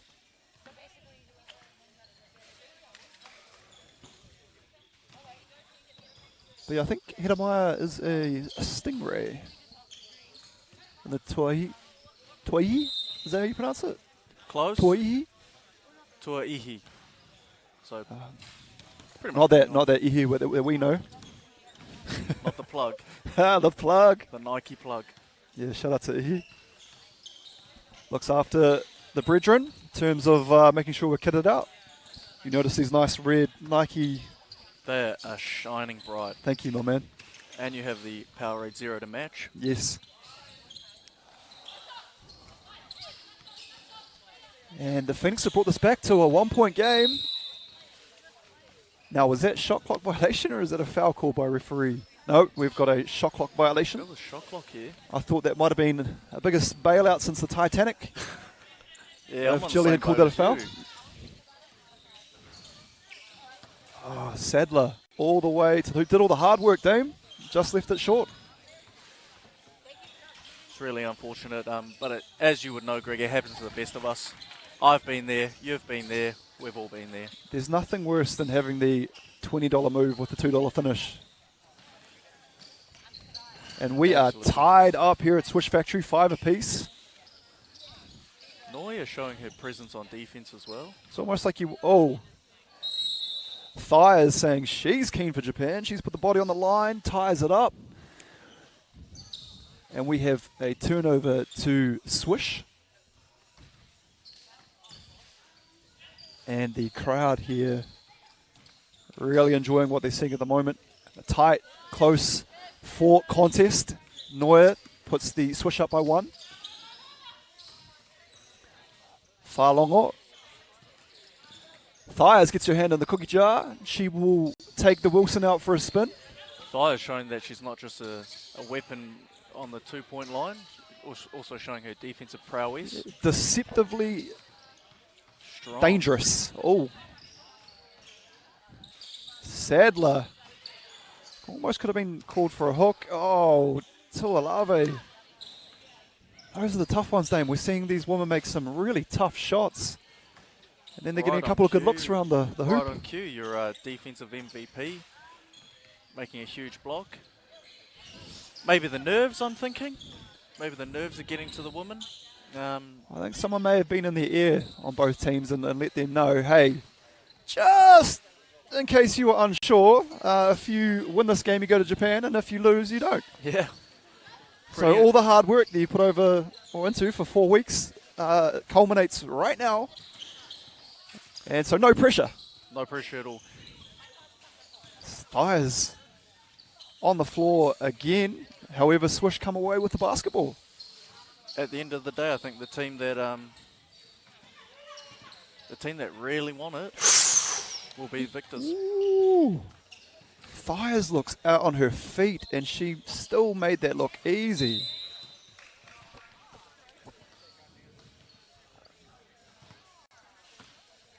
Tough game here, Dame. Tough game. Very intense game, and this is exactly the kind of game we were hoping for in a free trip to Japan semi-final. Not only is it a close tournament, but it's a close game too, and that's what we love to see. Exactly. It's really going to come down to the wire. I hope it's 21-20. Oh, as Neuer and Sadler get tied up. And I'm not going to lie, Dame. I think both teams know Japan is on the line because there have been bodies on the floor. Drowning pool. Yep. This game has it all. One for the history books, I think. There you go, Caitlin. That's your bread and butter. Little dribble over the shoulder. Yeah, and I think if Swish really want this game, they need to utilise Neuer's size inside. Yeah, see? And if the well isn't dried up, Dame, you go to that again and again and again. Absolutely. Rely on your defense. I know a lot of teams would be looking to go for the two. It makes life a lot easier. However, if you can one after one after one, grind those one-pointers out. Sometimes it actually can end up with less positions if you take the one. Yep. However, the flip side of that is that a lot of energy is expended. And we have a 10-7 ball game. Swish, up by 3. Timeout called. What would you be saying here in the huddle, Dame? I honestly wouldn't be saying too much. I think both teams know what's needed to win the game. I think the intensity's there. I think the hustle is there. I just don't think the shots are dropping at the moment. Sometimes that's just the way it is. Yeah, it's a tough thing. The basketball can be cruel.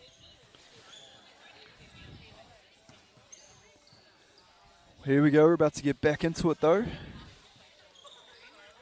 think there is a quarter all here, Dame, about whose ball it is.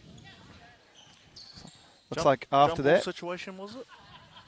After all that, yeah, the Phoenix will take possession of the ball. Neither team backing down. Big screen set Huge there by screen. Tuolave. Great job by Thiers to fight through the screen, regain position, and get the steal. Unfazed and still manages to get the steal after a humongous screen there. Leslie and Sadler knew that shot clock was going down real quick. Great basketball awareness by Sadler to get her hand up, knowing that not even a shot fake could go up with that time expiring.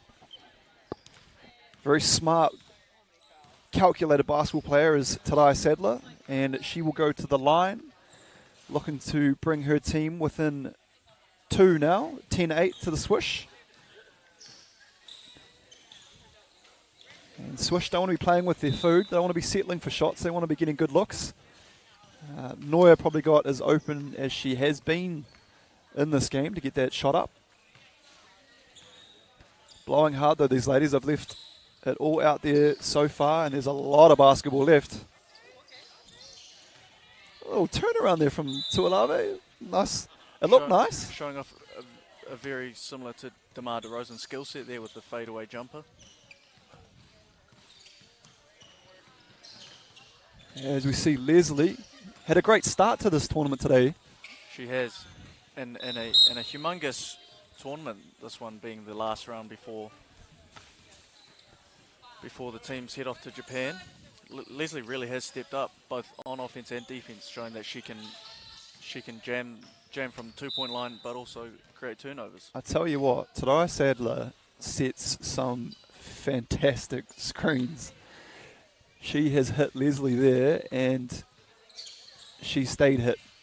That is a humongous compliment coming from the North Shore's best screener himself. A few notable sources have actually praised you on your screening ability. I'll take that, man. As we saw there, Caitlin Neuer's gone right hand, and then on that last position has switched up and finished with the left. Just showing off her skill set. Ambidextrous. That's what we like to see. And being able to finish in any form of the game with either hand is huge. As Neuer leaves that one short. Something I'm yet to implement into my game, the left-hand finish.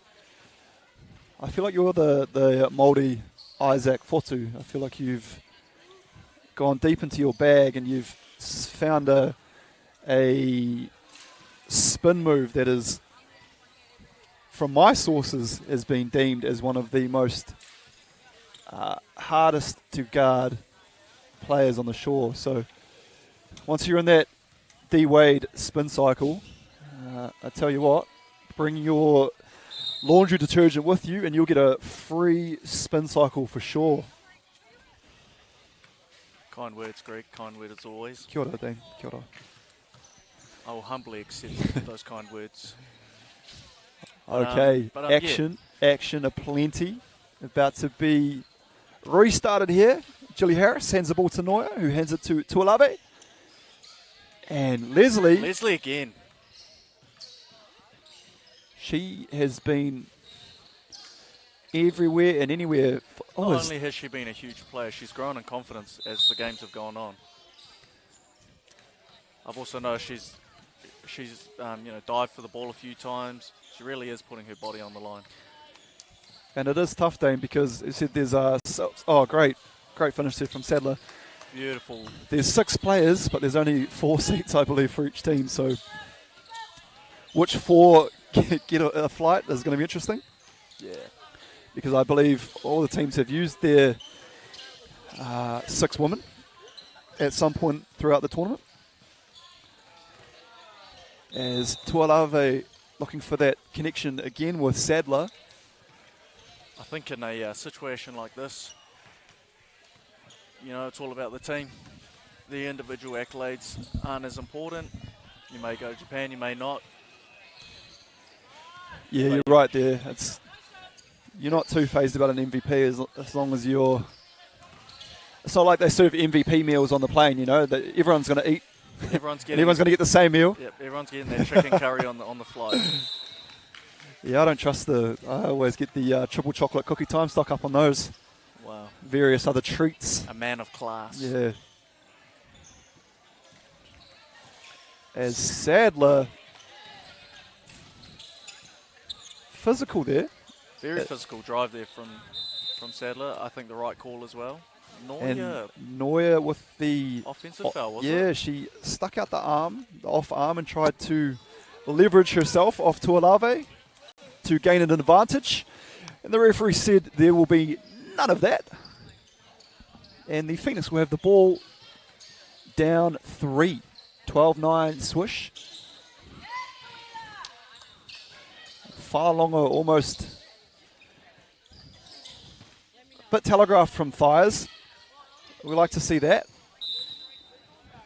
On the next position, you've had your 2-pointer blocked.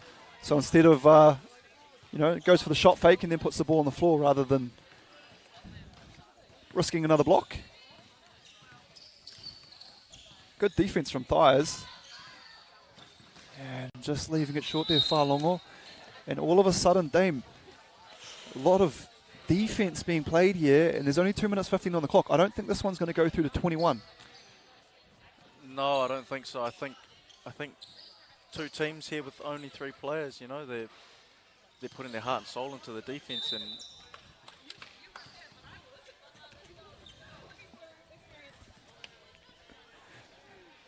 I think good to have D10 Films in the building.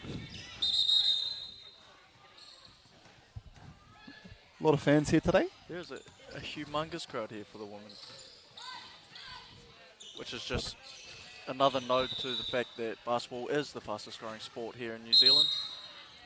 We love the 3x3 game, high pace, It's a good thing for you and I, Dame. You know, those 5-on-5s, means you've got to have a lot of friends. You know, for us, it's 2/3 of a team just having you and myself.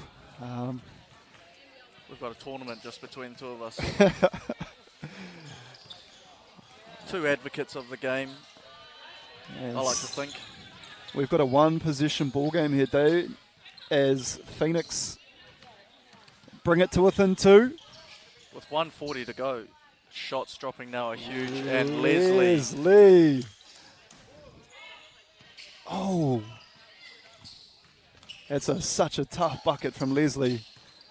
And I think this is about the time where Caitlin Neuer has to step up and manage the game inside. Great job by Thiers. Unlucky there, but she worked so hard to get that offensive rebound. 3-point game here. Make that 2. Here we go. Dame, we've got again, a minute right 12. And a huge block there from Twila. Oh, 2-point ball game. Oh, foul by Leslie. 13-11, 1 minute to go. Oh, and she will go to the line, Dame. She will go to the line for 2 shots. How does this work? We have reached the 8th foul. And on the 8th foul, that means you get 2 shots. I'm not just a pretty face, my friend. I know the rules. You're a knowledgeable man. Sadler can't get the first one to drop. And that could be decisive coming into the game. She'll want to see this one go through the hoop. Makes no mistake with the second one, though. Defense here will win the game.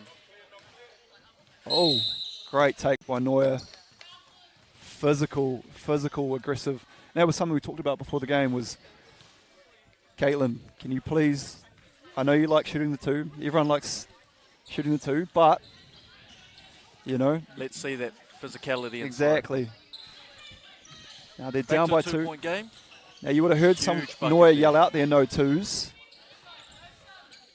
Although there is still 50 seconds on the clock here, so it's not like you want to be playing with your food. Oh. And that sends Neuer to the line. Tuolave rakes her arm across Neuer. She goes up with the lefty finish. Costly foul there. Oh, she's missed it. But it pays off. Farlongo! Oh! Farlongo! 15-14 Phoenix. And all of a sudden, this game has changed. Oh. And we have a foul there on Stevie Rose Thiers as she was putting the ball on the floor. This one's tough, Dame. It's almost going to put the headphones down and just take it in as a spectator. And here we go. We were just talking about how intense this game is and how important it is for both teams. And we have blue ball. 15-14 Phoenix ball. 20 seconds to go. This could be a heartbreaking game for. I knew one of these teams was going to have their heart broken. And we have a foul there on Sadler, and she will go to the line. For 2, if I'm correct. Oh, Dave. As we said, it was going to be awkward. It was going to be heartbreaking for one team. Sadler. She has been nothing short of incredible for the Phoenix, and they go up 3. And that could be all she wrote, Dame. I think with 9 seconds. That's Farlongo. That's as time expires here. And congratulations to the Phoenix. Mounted an amazing last-minute comeback. Oh, wow. It's exciting and it's heartbreaking all at once. One team elated, the other team devastated. But what a beautiful advocate for this beautiful game. Both of those teams should hold their heads up high. It was excellent from both teams. What's going to be tough now for the Phoenix, though, is that they do have to then now back this up in the final versus the Dream. However, the 4-man Dream. The 4 women dream, sorry, I should say. It was all a dream. Charles Sarong, thank you for making a liar out of me. It's the 2 shots on 7 fouls. Maybe you are just a beautiful face. Yeah, maybe. And an 80 kg shoulder press. The 80 kg military press was... I'm looking forward to seeing Caleb Chapman. He's filmed that, and that's going to be exciting once that film from last night is put together. No doubt I'll tag you. Video evidence. Yeah. If no one took video or photos, it never happened. So I would still believe you, Greg. there's nothing about an ego. It's just about it didn't happen if you don't have, You're a man of the people. You're a truthful man. It is the thing. It's one thing. If you're going to lie about something, don't lie about that because someone will catch you out real quick. But this has always been the case. The team that was off, very keen to get on with it, Damon. The team that have just played in the other semi-final that are going through to the final are quite keen to have a sit down and a chat. Maybe, get a drink. Absolutely. I think the Dream are out there at the moment just warming up, getting their shots up. Speaking of a shout-out, we've got to say a shout-out to PB Performance. We've got Phil Barota tuning in. Wow. And he says, hey, Damien and Greg, I'm quite humbled that he included me. Why wouldn't he? I know he's a huge fan of yours. I love Phil. And if you do need to work on your leaping ability, like probably 99% of all basketball players, You and I. that is the guy you would see. Fantastic trainer. Who you got? You got Phil, you've got Logan Boddicker. And that's it. That's the only 2 you want to see. A scorer over there. You got John. John for Get your... him. But that's if you wanted to get jacked. Jacked like you- Greg yeah. Elliott. Yeah, like we're flightless birds. Like when you're lifting a lot of weight, you also put on a lot of weight.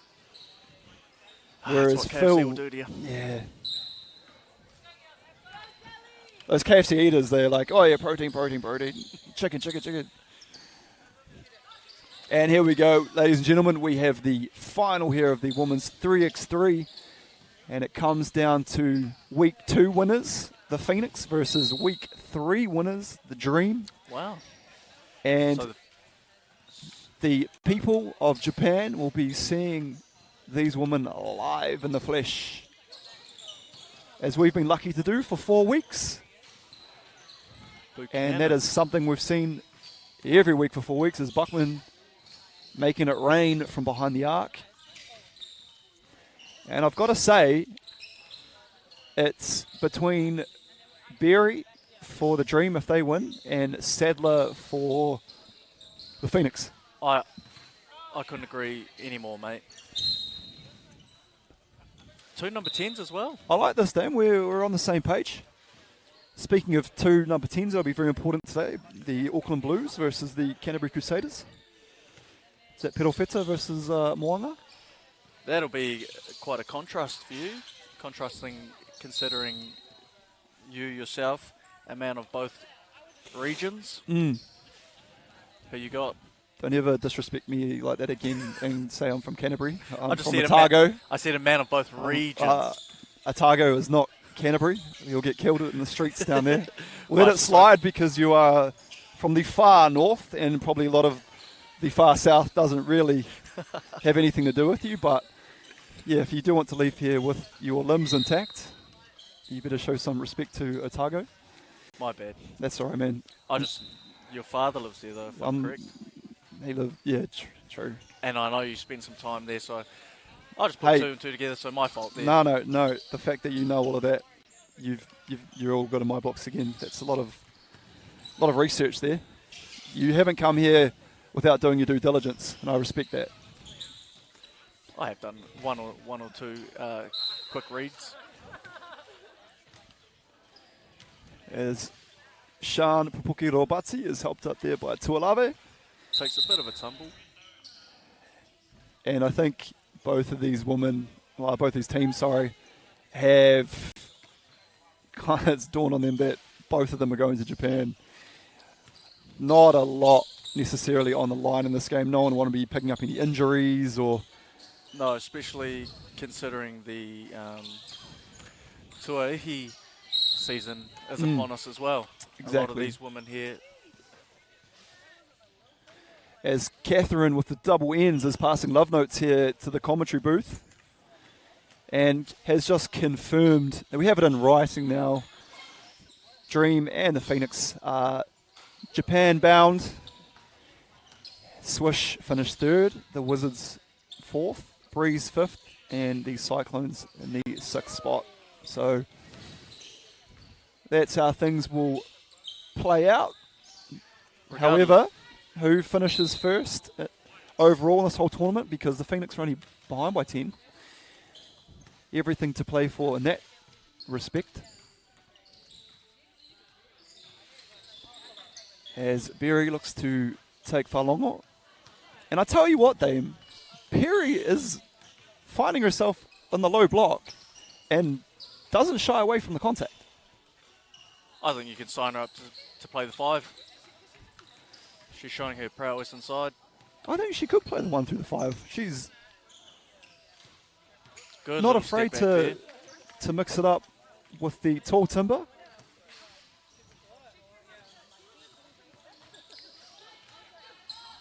Both teams booking their trip to Japan, but Got to applaud Charles Throng here on the live stream. Has let the boys know to put a contract out on Damien for saying Otago is part of Canterbury. all right. I told you, man, that once the people hear that'll get you killed. These are the mean streets of Otago, man. You don't go out to South Dunedin after 8 p.m. All right? It gets dangerous. Not when you look like me. There's Vucinic with the rebound. Huge defense there from Sadler, keeping this a tight contest in the final here. I just want to get one thing straight. I never said Canterbury and Otago the same. I just made a poor judgment call there. You need to apologise to Charles too. But for that reason, Charles, deeply apologise, my friend. Come to Swish and I'll give you a milk bottle lolly here as an apology. There you go, Charles. He'll even get a selfie with you. Dame not afraid to mix it up with the fans. Absolutely not. And we can 1v1 after. Oh, the old 1 in 1 outs, the Rumbucks of the Northland. That's our...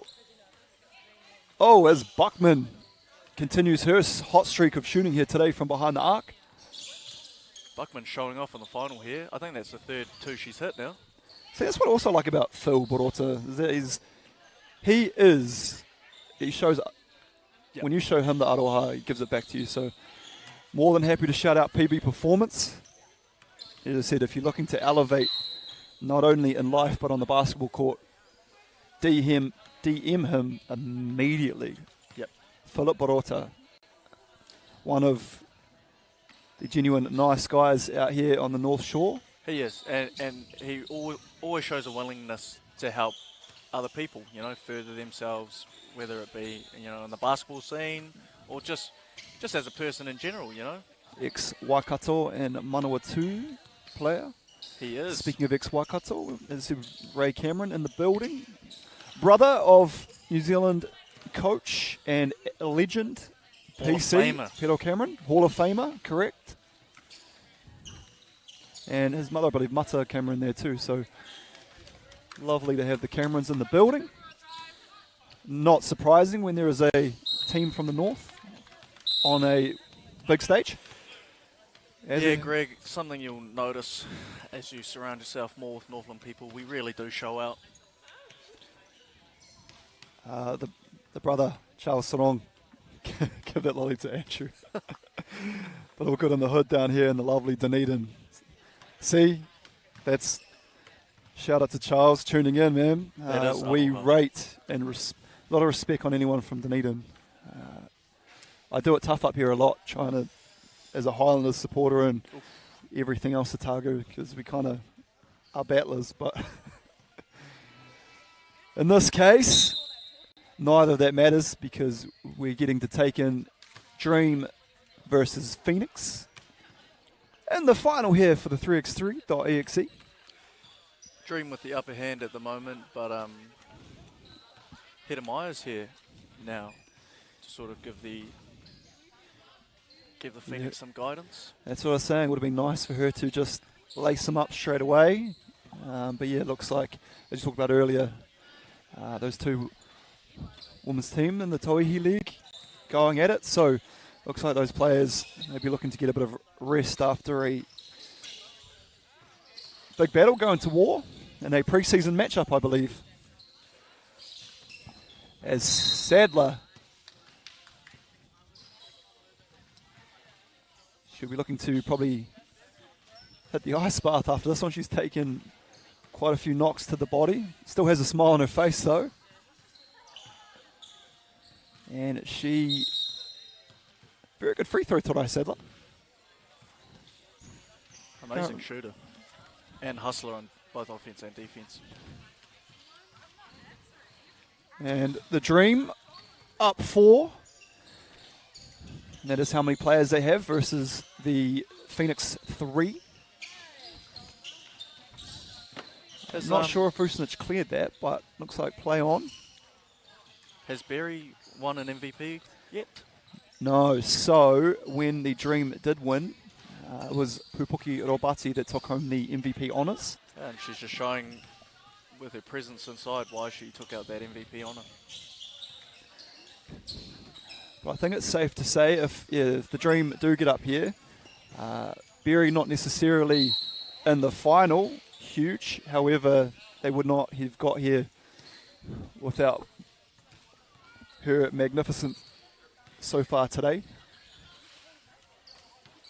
And that sends Buckman to the line as referee Cam Masters rearranges the signage. Buckman makes the first. Not only is Sadler a MVP candidate, she's also sporting some Kyrie 7s, which I also have a pair of. Lovely, comfortable shoe, that one. And also appealing, white on white. Yeah. I think it ups +10 in the hustle stat as well. Look at her go. Buckman with a huge rebound there. I could do with a plus anything in any category, to be fair. Buckman from range. Little kick out of the feet too. Reminded me of EJ Browns. Did she airball it? Oh, whoops. No, the little kick out, you know. Sometimes when you're shooting from that far back, the upper body strength needs to be quite high, and it's a full body EJ shot. not really. Sadler has made some incredible cuts to the basket today and some tough finishes. She's doing her absolute best to keep her team in it at the moment. They've only got 3 players, so physically struggling a bit. Berry can do no wrong as she glides to the hoop and again finishes with the right, now finishes with the left, has done it all today. And Dame, I think we're looking at our MVP as she plays tenacious defense on Sadler. Sadler getting a bit of her own medicine there from Berry. Yeah, I'm in agreement there. I think and that's 3 straight. I think our MVP's sewing up. If the Dream, who are only 2 points away, can lock this final game up. The Olivia, the Berry, the sweeter the juice. That sounds all kind of wrong. However, back to play as Pupuki Robati kicks it to Buckman. Buckman for the win. Ooh. And this could be a very blasé way of the Ending Dream the final. finishing this with opportunity for 2 free throws. Regardless, you'd want to hit them. You'd want to secure the bag. First one drops. Very astute observation there, my friend. You want to secure the bag. Buckman for the game and the tournament and the Dream. .exe. Take out the women's 3x3.EXE Premier Tournament, brought to you by Super Zebio Sports, Risey Apparel, Aquarius, Coca-Cola, Victoria, Wilson Gold Partner. I've got Catherine with 2 N's. We can say Catherine Olivia Berry is the 3x3.EXE MVP. Huge shout out to the Dream. And I've got to say, because it was the top 2 teams that go to Japan. So you've got to shout out the Phoenix as well. You know, not a lot riding on that last game aside from, I guess, pride and, Yep. you know, you always want to finish on a high note. But the thing is that the Dream will be sitting on one side of the plane and right alongside them will be the Phoenix. So as much as it is exciting to see the Dream hold up a back-to-back tournament winners from last week and this week, we've got to show love there to the Phoenix too, travelling down from your beloved Northland. The pride of the Northland. With a huge fan base too, by the looks of things. As we see...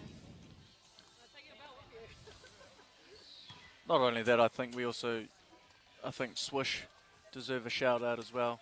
They battled hard and they just missed out on that trip to Japan. Yeah, it's going to be a real tough one when they go to bed tonight. We'll probably rerun the game a bit in their head. I know that's what I do, Dane, whenever I lose on a Wednesday night. It's rare, but it does happen at time to time. Rare is a lie. Let's not talk about last week Wednesday. That was Ezra McGoldrick there that we saw, who was unavailable today for the Dream. And it will be very interesting to see who the Dream go with in terms of who they select out of their 6 to go Her top 4 to Japan. And, yeah, also the Phoenix. So, Dame, that is the woman all wrapped up there. I want to say a massive shout out from myself, Greg Elliott, Damon Pinhair-Wade, Basketball New Zealand, Catherine behind the scenes, and my main man Ash all the way up in the video booth. Thank you for watching, and we'll be back for the men's at 6:30. Stay tuned, and we'll see you then.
On 260, and that rounds out on 260, and that rounds out your team lists and scores at the moment. What we also see is that we are at Swish Factory, so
kia ora and welcome. We are back.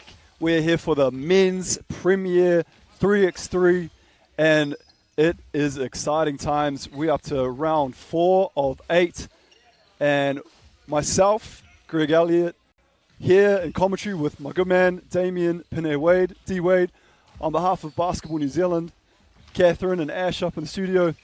Let's have a look and see where the standings are and see midway through this tournament where people stand up. I'm going to go through the Basketball New Zealand app on Instagram, and that's how I'm going to see the scores and the stats. So we do have here in sixth place with 155, tied with Wade. They're on 155 as well. We got Coasties in at fourth, 185 points. And Scam, who won it last week, Anahaku MVP on 220. The Stingrays in at second spot with 240. And Team Swish on 260. And that rounds out your team lists and scores at the moment. What we also see is that we are at Swish Factory. So Team Swish, they're at number one. They've got the home court advantage. They've got Kirk Penny. They've got Kyle Neuer. Well, let's get the action and let's see what happens and see the action unfold. Hi there, Mike. Good evening and welcome to the men's 3x3.EXE Week 4 special. And I am Greg Elliott. And speaking of special, I am joined by the rangatira himself, Damien Pinheir Wade. D-Wade, welcome. Thank you very, very much. Tuning in here to the men's section of the 3x3.EXE tournament. Week 4, I believe. Yeah, and we have the oceans in front of us. We've got Team Waves versus Team Coasties. Woo. And this one is going to be fire to get things started. I see we have Adam Dunstan in from the Franklin Bulls playing for Coasties. And from the Tuatara in the NBL, we've got Ruben Fitzgerald back at it again for Waves. But Dame, who else is playing? So for the Coasties, I believe we have Adam Dunstan, Bo Haldane, Chris Hood, and Travis Manuirirangi. And that's why we've got you, my man. That te reo pronunciation on point. For the Wave, I believe at the moment we only have 3 in. Yeah, we've got Airy, Mac, and Fitzgerald. Big Ruben. And the boys here just getting loose, getting warmed up. But different from the woman who, by the time we were able to get the commentary going, they had already started. And they're here with the men. We are well and truly nice and early. We're getting to see some pictures here. The boys getting some shots up, getting loose. I know Steph Mack will be looking to have a big tournament with a fresh fade, which is good to see. And I'm looking forward to seeing the return of Adam Dunstan here for Coasties. He's a big that can make it rain, sharpshooter, which usually for someone of that size, probably used to putting it on the floor, being a bit physical, but definitely renowned for being a shooter. And Dame, no stranger to Rupeni Fitzgerald, number 4 for Waves. Yeah, known for a few years now. Good friend of a good friend of mine. An elite shooter. Playing in the Sal's NBL at the moment, I believe. That's the one. He's on the roster there for the Tuatara. And the main man himself in the Steph Curry 30, Bo, the Great Haldane, or the Great Dane. The Great Dane Haldane. The Great Dane Haldane, one of the great nicknames in all of basketball, one of the great headbands too. And one of the great teammates. And here we go, Mac, the Mac Daddy, out to Rupeni, uses the glass, soft finish, kissing it off the glass. Well known for as a little you would kiss know, on the rim. Yeah, one of the better kisses in the league is Rupeni as Mac catch and shoot. Travis Manuirangi, how's it good was that? I would give that a solid 9. Thank you. And while we're on the topic of rating languages tonight, you've really exceeded all expectations with your beautiful tongue of the language. Appreciate that, man. That's they drafted me early in commentary as we see all good in the hood. Chris Hood, take it to the basket. Early frustration found there from Chris.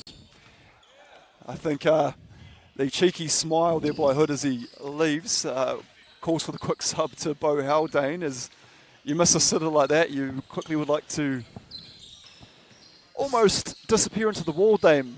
Maybe even go outside. A little sit down and think about your actions, I think. I'm quite well known for having to sit down and think about my actions sometimes. Is that from your partner or in basketball? A bit of both.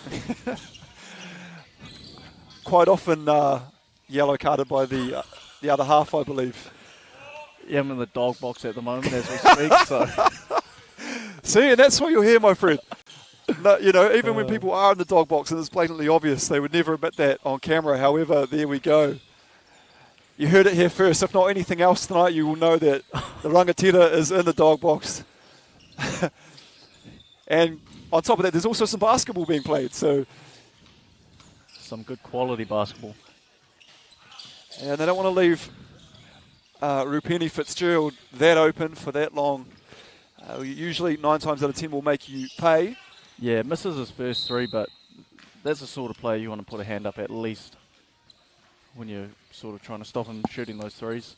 You've got Dunstan and Hood interchangeable there with a lot of size. Looks like Waves are going to be doing it tough in terms of the height factor, so they'll look to really heavy on the box outs and crash the glass. Yeah, looking like they're playing with 3 guards out there.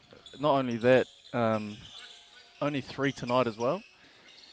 So, and you saw that earlier with the woman, Dame. Yeah. If you're playing with 3, you're already sort of shooting yourself in the foot, or even playing with one arm tied behind your back, almost. Absolutely. Not only that, for the Coasties, just grind them down inside.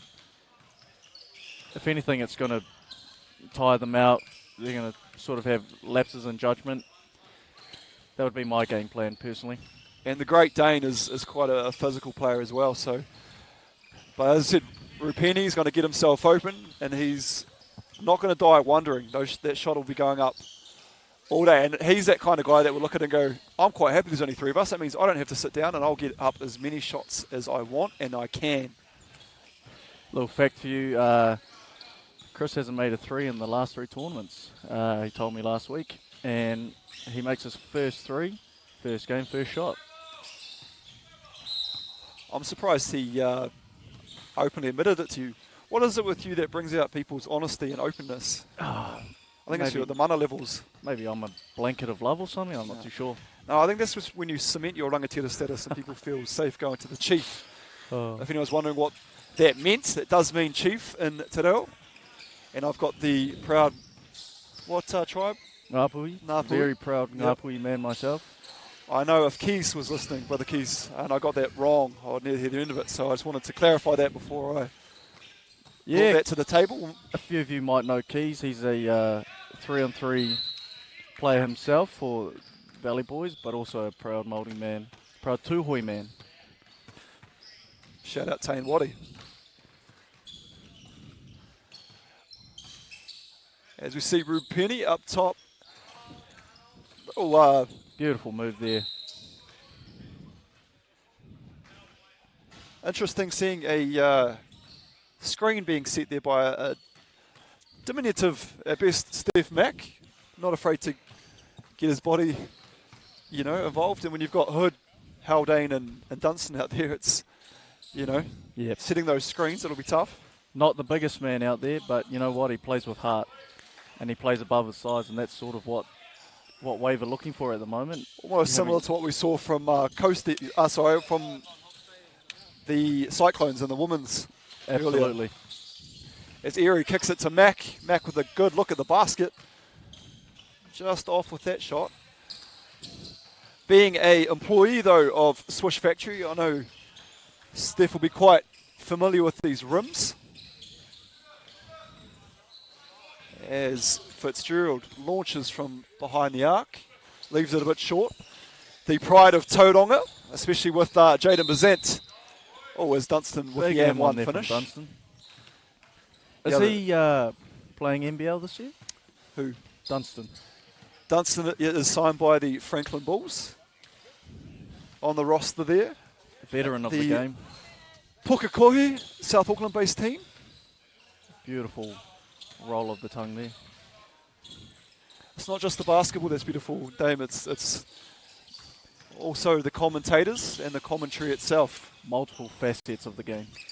Now, if anyone is out there and has any questions for either myself or the rangatira, please feel free to post those on the live stream, and we will do our very, very best to answer anything and everything that you may have. Dame has already said he's feeling in a very open and honest mood, so if you've got any deep and meaningful questions, please don't hesitate to put those through in the chat. Fire them through, team. Not only that, if you're on the shore and you're available tonight, come down to Swish.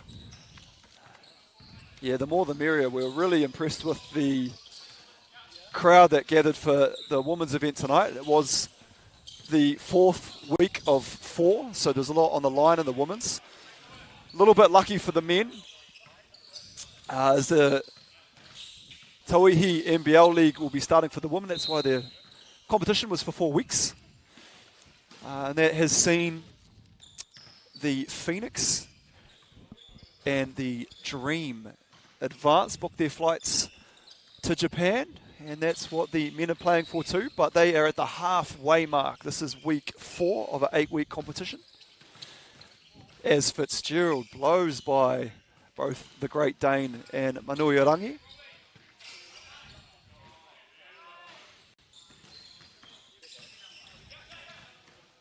I'm enjoying having Charles accompany us almost in the commentary booth.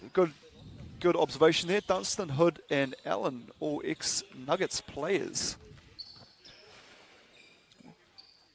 I've known Hood only for a short amount of time. He's come to a few of the scrims we attend. And he's failed to mention that. As a Otago Nuggets development player many moons ago, I didn't know Adam Dunstan was a Nugget. So thank you, Charles, for putting that out there. Appreciate you. Speaking of Nuggets development players, there's current All Black just been selected to make his debut, who was also actually an ex-Nugget player himself, Peter Gus Suakolu. There we go. If you've got nothing from tonight, it's that. See, you've got absolute gems, my man. Gems.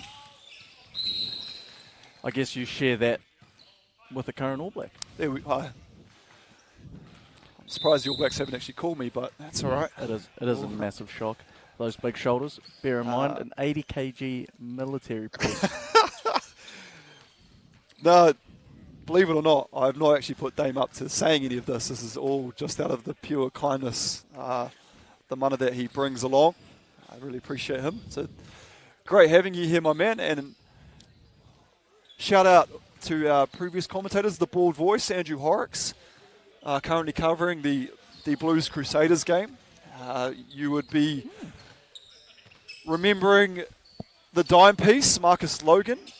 He was unable to commentate tonight as he's been called into Team Swish with Zach Easthope on standby for the New Zealand 3-on-3 team in case, and prayers that does not happen to anyone that's getting injured or anything like that overseas, with Ty Wynyard, Jaden Bazant, Nico McCulloch and Dom Kellerman-Poto. But should anything happen to them, heaven forbid, Zach Easthope on standby. So Marcus Logan to fill in for him at the moment. But right now, Dame, we've got a banger. We've got Coasties on 16, Wave on 15. Dunstan lets it fly. Dunstan checks in. One of your probably favourite movies. Hey, or was that before your time? bit before my time. You didn't see Dunstan checks in with the monkey at the hotel? Okay. The monkey? No, sorry. All right. Hey, it's Saturday night. Once you go from here, you better go straight home and... I don't know, do you got TV in the dog box? We just got the fireplace. It's going to be a long night for you then, long cold night, as we see Ruben Fitzgerald with a huge 2-pointer to put Wave up by 1 point. Wave, and it's getting physical down there. It is. As I noted before, Wave really are playing above their weight class at the moment. Often out-muscling this Coasties team, who have pure size and strength all We around. haven't really seen Coasties look to go inside for the one or really push that tempo in terms of the physicality down on the low block. As ironically, they go to their smallest player in Travis Manuiarangi, and Adam Dunstan cleaning up the glass. Steph Mack waiting for that three. Step back on the Steph Mack. 17 all at the moment, 2.5 minutes to go. Who wants it? Right on cue. Oh, three in the key. Adam Dunstan with the tent. He's pitched it, and he's stayed in the campsite for too long. Ruben's just giving me a little wink. He's hitting this. He's hitting both of them, 2 threes. His words. And he is telling Steph where he wants him. Oh, he lied to me. And I think if he could have it back, I think he would have probably taken that shot himself. And that's the thing. It's not about being selfish. It's literally that's the player that you want to have the ball in hand. As Hood with a tough step back. The Dirk Nowitzki one-legged fade. Showing his experience, the ex-Otago Nugget player. Steph Mack right on the sideline. Oh, can't hit it. I would have argued that maybe foot on the line there too from Steph Mack. So screen being set from Dunstan as he rolls to the basket. Amazing roll there. That's really what should have been there. Well, the bread and butter, I would have said, Dame, that's what they should have been going to more often. When you have an NBL talented man like that inside, I would be utilising him a little bit more. But I think, seeming as we're in the crunch time right now, I think you'll see a bit more ball inside for him. When Adam Dunstan sets that screen and he opens up, he's actually got a very, very lengthy wingspan. And so when he opens up and rolls to the basket, there's a big target to make that pass into. So probably look at that again. Yep, they've gone inside. Manuiarangi delivers a average pass at best, but Dunstan clears up. We've got a bit of Drake in the background here, Dame, and the party is rocking. Swish Factory going off. Huge shot there from Ruben. 1 point game. And who wants it? Manuiarangi and Dunstan. Crazy hustle going on here from the boys with only 3 players. Oh, and that's all it took. Ruben Fitzgerald turned his back and Hood bypassed him. Carl Noya looking to provide added commentary as he walks past. I hope he misses all his shots tonight now after... I cannot repeat what Carl Noya did say as he walked past. However, it was colourful at best. And when I say colourful, these bright orange singlets of Team Swish. What are your thoughts on those, Dave? They remind me of sort of a day on the road. Yeah, I feel if Ben Fraser had a stop-go sign, don't look out of place. Fresh trim, Ben Fraser. Now, as it is, said your maiden voyage tonight, do you want to read out the team list just so you become a bit more aware of who's playing for who? I can absolutely do that for you, pal. And if you don't know who number 6 is for Team Swish, you've been living under a rock. I know that, man. Don't you worry. So for the Swish tonight, we have Carl Noya, number 10. Kirk Penny, number 6, the legend himself. Marcus Logan, 47. Legend himself. Is a legend in his own mind, and a legend on the commentary scene as well. And then, last but not least, Ben Fraser, number 14 there. What's that? People might be wondering, is that Ben Fraser? I can confirm he has had the snip. And I'm not talking about that, so I'm talking about he has had his hair cut. And it's, the long, I prefer the man bun. Yeah, look, for those that don't know me, I am sporting very long dreads. So I'm an advocate for Team Long Hair. So Speaking of Team Long Hair, are you going to introduce the other team as well, brother? Sorry, other team, yep. Or is it just Swish? Sorry, hi, App. In 21 we have Alex Yang. Yang. With a tough miss. We also have Logan Vugler in 12 and Theo Hurdley in 14. Teammate of mine, actually. Theo? As Carl Neuer doing Neuer-ish things, but I hope he would have missed that one, but he... The experience is just too good. This Swish team's going to be a tough team to beat. As the dime piece, Marcus Logan in the AK-47. Big pick and roll there from Marcus Logan. I tell you what, having someone like Kirk Penny out there on your team just makes life so much easier. Oh, ridiculous. Just the experience he brings, his skill level. Unmatchable. As Fraser re-enters and Neuer takes a seat. Throw another fun fact out there for you. Myself, Marcus Logan, Ben Fraser, all the same year in Westlake Boys. It might not look Who like was it. the biggest ladies' man? I'll probably go as far as saying Marcus. Pre-bald Mumba. As he fouls the Yang Gang. Or is that turnover? No, turnover ball. Wow. What was the call there? 3 seconds maybe? They're really looking to get that into Marcus, and we'll see Ben Fraser launch this. Haven't been shooting too many twos tonight. They've been utilising the pick and roll on sort of a smaller team. And it seems to be working, but... Yeah, because Kirk Penny will do the passing. You won't see a lot of that from number 14, Ben Fraser. It's usually a vacuum. It does not come back once it gets to Ben Fraser as Kirk Penny. Sporting a few greys, Kirk. Yeah, I was actually just going to mention that myself, turning into a bit of a silver fox. I was wondering, though, when his basketball might take a bit of a, because Father Time obviously remains undefeated, but Kirk Penny, nothing.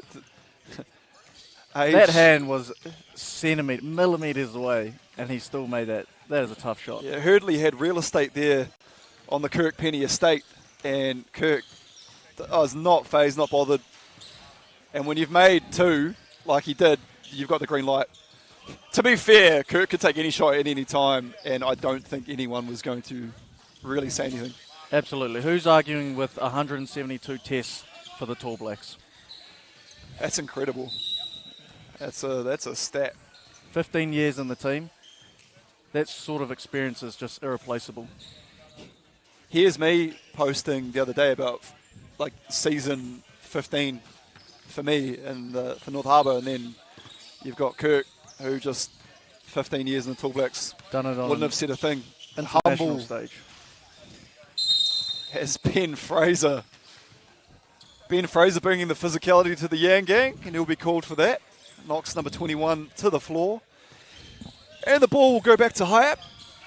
Your boy, Hurdley. My boy, never shy of taking a three. Very quiet man, quite humble man he is, but he plays hard. And Carl Neuer is actually the coach of Hurdley for the 3x3 University of Auckland. Oh, didn't know that. Hey, you're not the only one with gems, my friend. Sorry, wow. Yeah. I've underestimated you when I shouldn't have. Yang beats Ben Fraser off the dribble. However, you'll notice Ben Fraser then quickly runs to the corner, and they get a quick ball to him for the two. Very smart play there. So you're giving up one, but you're getting two in return. So yeah, so you're still making up one in the end. Very smart, sort of things that Quick I maths. haven't thought about being more of a 5-on-5 player. I'll be celebrating my basket, not even sort of worried about Ben Fraser out there. But as would I.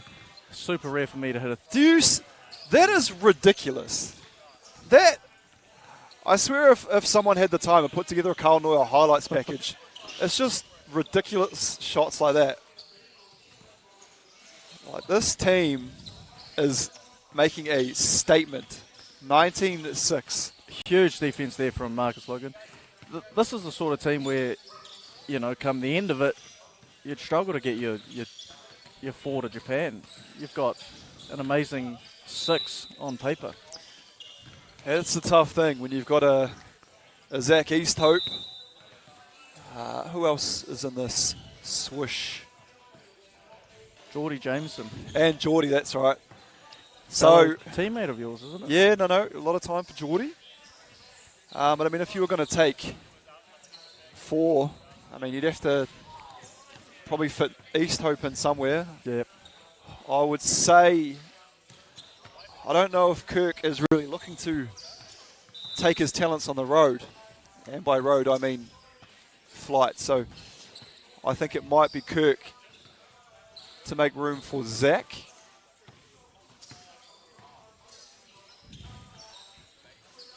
Hayap not going to give up though.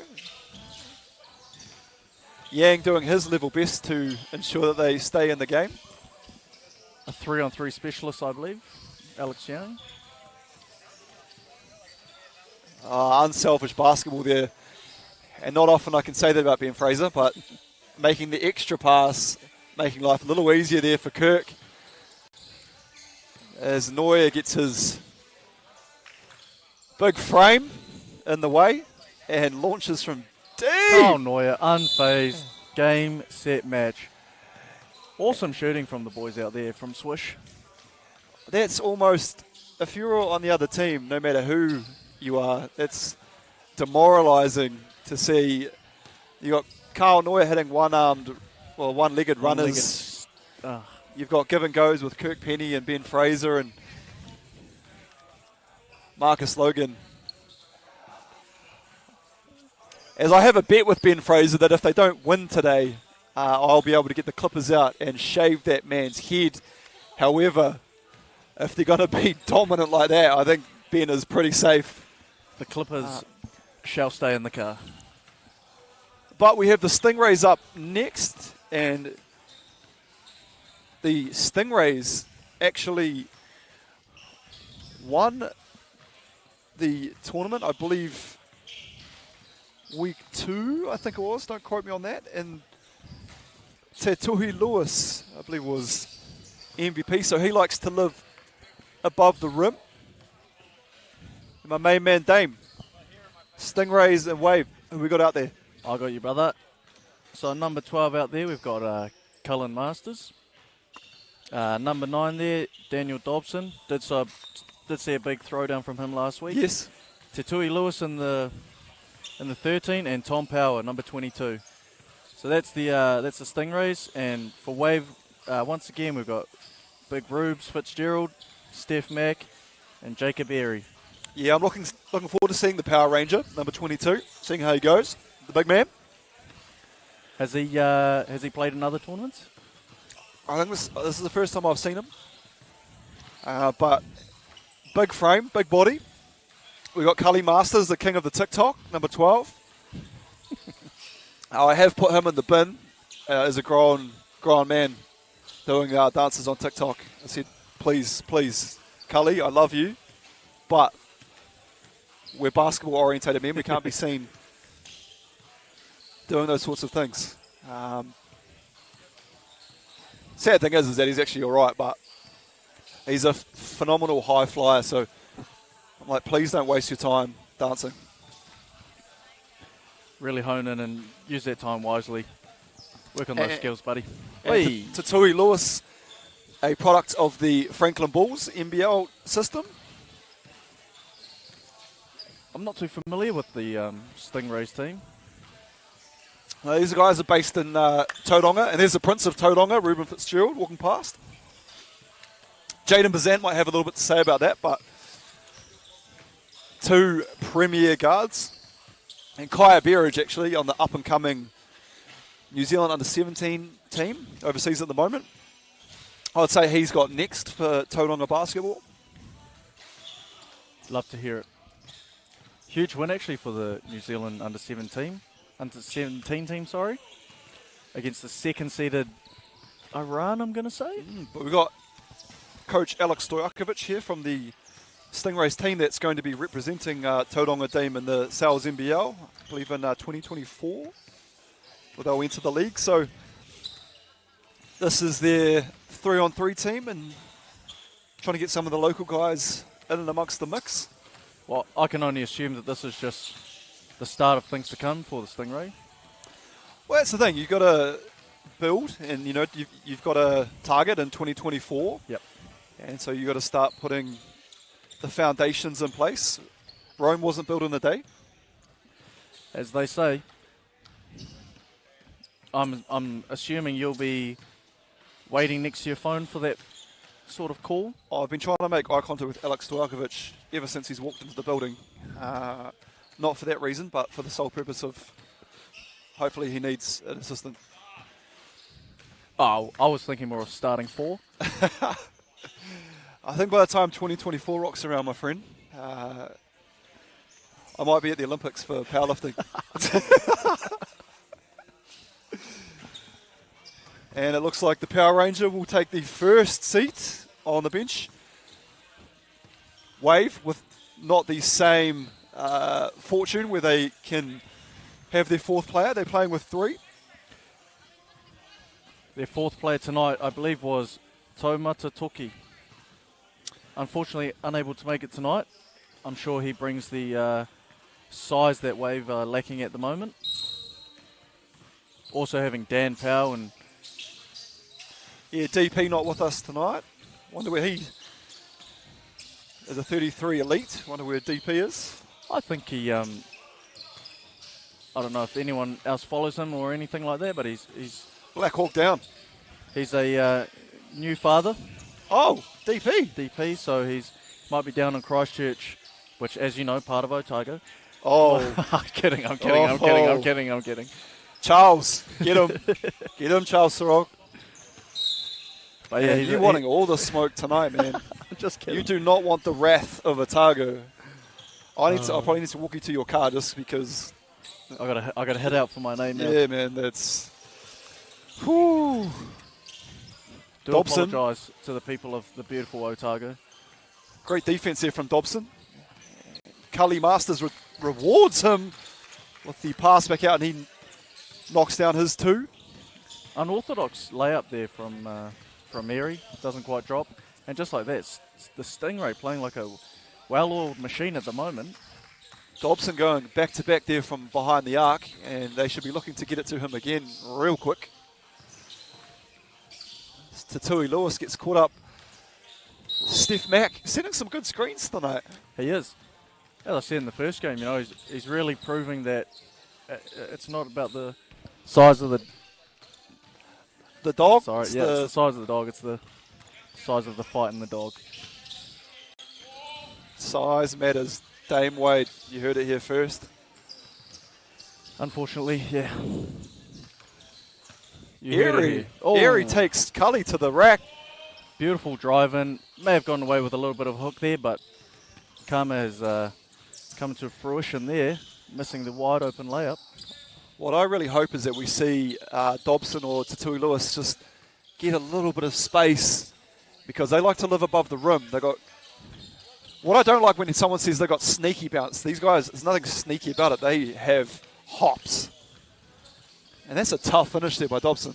Great little Euro there to create a bit of space around Rubes. Good pass there from Mack using the backboard to get it to Fitzgerald. We don't want to build the mana up. We don't want to bring anyone down. Exactly. So we're all about hate the term. We hate here. the air balls. So if it does get a fortuitous bounce, for that alley-oop pass, of course. Dobson steps back and he is on fire. Wow. Really showing his versatility here. Able to drive in with his big frame and step back for the threes. I like the all-around team that the Stingrays have brought down for this. They've got size and their guards are versatile, great shooters. And I think we might see,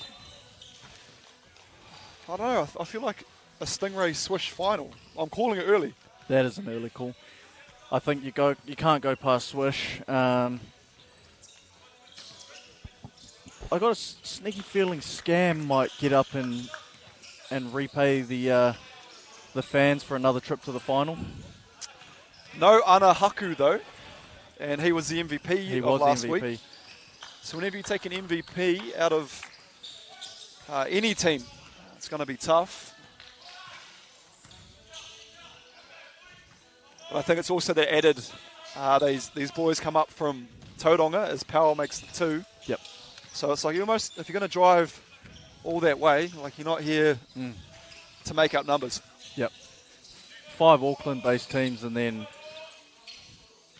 this team here who've made the 2-hour travel, 3-hour travel, but they're not here to muck around. They're up by 11 at the moment, and they seem to just be hitting everything. Power, who seems like, from a look, would be your traditional big man inside, but he's showing his prowess, shooting a couple of twos there for the Stingray. And we've seen that quite a bit so far, as we've seen these bigs who traditionally, as you said, would be sort of back to the basket players. On three, you need to be doing a bit of everything. Doesn't matter what your height is. So we're seeing the Adam Dunstons, we're seeing the Power, we're seeing... Big Chris Hood yep. with a beautiful step back 3 as well. The dime piece, Marcus Logan. These guys with a bit of size that are able to put the ball on the floor. As here we go, Dobson. I thought we might have seen a bit of a electric finish there. Still needed to finish over top of Rupeni Fitzgerald.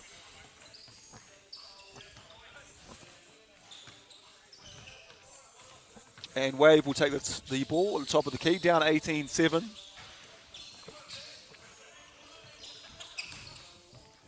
I think Dobson got a fingertip to that. May have got a fingertip. It's not often that Rubes has a shot fall short. Sometimes with these guys you don't play against regularly, or you may not have seen, and you just may not have been aware of how high Dobson be as a leaper. Yeah. And one. Nice take to the basket there by Erie. Huge shot there from Erie. Greg, starting to notice you could really have another side job as a ref. Great call on the tip there. Spot on, mate. There's one thing I don't think I could ever be, and that is a referee. We've got really, really, really good referees here today, which we need. But I feel like I'd let down the refereeing community. I feel like Joaquin Reed would disown me, and yeah. See, that's Dobson that's got through now, and now Tatui Lewis has got through, and just hoping for a bit of a little hang on the hoop, maybe. Just a little something. Just a little kiss at the rim would be nice. The lads are quite happy to just lay it up. But as noted, previous there is a chance that they play, up to 5 games today, so conserving that energy is crucial. Yeah, very astute, very aware. Dame, what do we got? We got Charles. What has Charles said? Didn't Carl win it? Actually, that's a question you'll have to answer, because I actually have no idea. I would have been happy to answer Charles's question there, as we see Erie again with the M1 finish. But after Carl's comment to me prior to this game, I cannot. Pretty much it's a yes to your question, Charles. That's all I'll say. No props for Carl. As Dobson rises up for 2. Ruben Fitzgerald collared around almost a Ben Murdoch Masilla from the Warriors tackle technique. Up the wires. Dobson left open. Ball back to Mack. Power gets a touch on that one. And a 2-pointer will finish it. Just dropped short. Wave have 4 minutes to try and come back here, but 2-pointers need to start dropping. And an unfortunate bounce there for Rubes. Power from deep for the game. Too easy. And Power called game as he rose up for that 2-pointer, and he's looked impressive, Dame. Yeah, absolutely. 2 shining lights, I think, from that game were Dobson and Power. That's a tough one. Rubes not too happy with the early performances. Just in terms of what we brought up before about bigs who like to take a shot.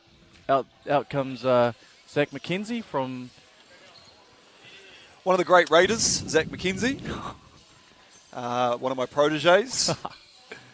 And in my lifting partner there, Connor Woodbridge, a City Fitness member. and I believe younger brother Ryan Woodbridge as well. That is correct. I'm only seeing... Oh, no, we've got No, Anthony and Jones, Anthony Jones in the building. One of So- my favourite players, Ants. Usually chaperoned by wife Claire, rather half Claire. Ants, another one of the 2010 West Lakers. So you just know he's the man. You just Always know it. sad when the whole family's not here with him. There's a support crew. But yeah, I think younger brother Mike Woodbridge playing with the Hawke's Bay Hawks earlier on this evening down at the Pettigrew Arena. I've tried to stay away off the social media. I like to try and catch that game later on. Good man. Sky Go. Wow. Must be doing well to have Sky Go. And this will be a big test for Scam. Very, very tough opposition. Marcus Logan, Carl Neuer, Ben Fraser, Kirk Penny. Team Swish. Ryan Woodbridge, Connor Woodbridge, Anthony Jones, and Zach McKenzie, as you mentioned. And Swish will get the ball. And you'll see a little bit of a celebration there from Marcus Logan. Actually, one of the worst rock, paper, scissors players in the Southern Hemisphere. Oh, wow. And Big you'll call. see Carl Neuer actually had a big laugh there, celebrating together as Marcus has actually won rock, paper, scissors, and Swish will start with the basketball. Yeah, this is a massive game here for Scam.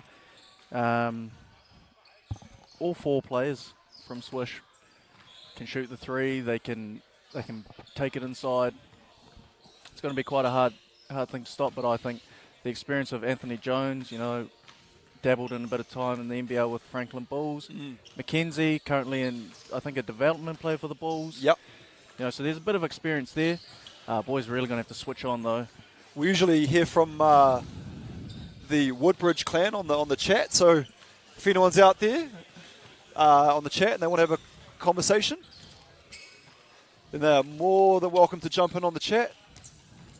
Any questions, queries, or just want to leave a message of support for your boys, we're more than happy to relay this to them at some stage.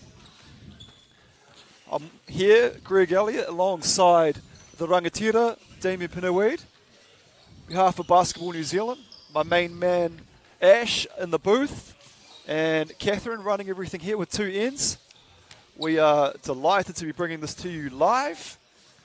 And in part and thanks to 3x3.EXE Premier, Super Zebio Sports, Risey Apparel, Aquarius, Coca-Cola, Victoria, Wilson, Gold Partner, and of course we are live here at Swish Factory. If you need to improve your basketball, and don't be sitting there going, I don't need to improve, everyone does. Even the great Damien Pinawade is eyeing up the shooting machine once we are done here. This is the home of improving your game. As I said, we've got Carl Neuer, who's in action here now. There's big TV screens, and you can actually do his dribbling drills, Steph Curry-esque, and shooting machines. You don't have your little brother or little sister out there to rebound for you. You've actually got a machine to do it. As an only child, it was depressing having to go get your own misses. And I bet there were a couple of them. Well, that's the thought. I thought if I had to get my own rebound, you'd probably get upset about missing. Yeah. And you'd get better at shooting. But I spend most of my time having to. And you take those little victories because now I would say, one of the more prolific rebounders. It's true. It's true. It may not have been the outcome that you were after, but there was an outcome regardless. Greg, and it shaped you into the man you are today. Someone said I was the White Rodman. Wee. And was that in regards to basketball or outside of? I think it was after people saw the Last Dance documentary and saw how he left in the NBA Finals and just went off on a little ticky a party spree. Yeah. I mean, if you were someone like Carmen Electra, I wouldn't blame you, but there you go. Man's just living his life. Speaking of living life, These two teams know each other very, very well. Anthony Jones. Oh, there we go. We've got Claire McCarran. I knew she'd be there. If she's not here in person, she's here in spirit. So shout out, Claire. No doubt you're doing a big shift tonight with the kids. Maybe watching at home. This might be a nice distraction. She might be able to put her feet up for a little bit whilst Dad's on court. Although with the baby as well, it probably isn't the case. And also Alison Cumberbeach Watkins, another Scam supporter. I tell you what, the most supported team online is 100% Scam. As a frequent viewer on YouTube, I often have seen the comment section flooded with Scam praise and support. The only part of me that doesn't like that you're here means that I don't get to see your comments on the chat, and that's something that I always look forward to. Yeah, my comments have nothing to do with the game, though. And just to reiterate why we have Damien here today is because this was the only man to have ever brought food to... I mean, not only is his chat phenomenal, but the only man to bring food to a very hungry commentary booth. Sometimes you don't realise when you put in a 6-hour shift and you don't eat anything. By the end, man, you sort of I know the guys' fuel tanks are running empty out there, but I tell you what, the hanger levels. The hanger start levels increasing. And to be honest, man, when you finish up and you don't get out of here till about 9:30, a lot of places are actually closed in terms of food. So. Yep. Although, I'm not going to lie, I do have the Burger King coupons are downloaded and you drive fast on the way home. So we be eating good. Yeah, there's a high chance that a cheeky stop in at Wendy's could be the go after I saw. Shout out to Kathy McCarran as well. Let's go Scam. Is anyone a Swish fan? I know we've got Carl's parents are here. I'm a Swish fan. There you go. I'm a big fan of Marcus Logan. I love Marcus Logan. Great guy on and off the court. Because they have Carl, it kind of offsets the love. But it's a treat to see Kirk Penny play basketball. It is. Anthony Jones, Marcus Logan, the Westlake matchup that you called earlier. Here, little hezzy. Ooh. We like it. Out to the GOAT. The GOAT of New Zealand basketball. You know what? How awesome is it that he's giving back and he's sort of still playing in his 40s, you know? The one thing, as we see, Connor may have picked up his pivot foot there. I think it was week 1. Swish had played the Stingrays. And Kirk selflessly just came and had a chat to the Stingrays boys about the game and a little bit of advice and whatnot. So always happy to give up his time and sort of chat to anyone. And, if you didn't know what Kirk had achieved, you'd almost think he's just another one of the lads because he's got time for anyone and everyone. Yep. Actually, last week when I popped down, I was just shooting out the back there and he just came over and started rebounding for me, had a little chat with me. And he has no idea who I am. And that just shows this bloody character that he is. Well, it shows two things to me. It shows the character of Kirk Penny, but it Oof. also shows, Marcus Logan, the dime piece. The unexpected throwdown from the bald Mamba. But speaking of unexpected, I think Kirk Penny would have been unexpected of what he saw from you and think, who's this shooter? As we see Anthony Jones, I believe, prior to that, knocked down the 2, cold-blooded AJ. Not too many shots dropping at the early stages of this game. That's that filthy left-handed layup that I hate of Carl's. He's beaten me many, many times at his home court with that stupid left-hand layup. I hate seeing it. It gives me PTSD. As he goes to the more conventional 2-point spot-up shot. Ryan Woodbridge lets one fly. And that's the thing with Carl Neuer.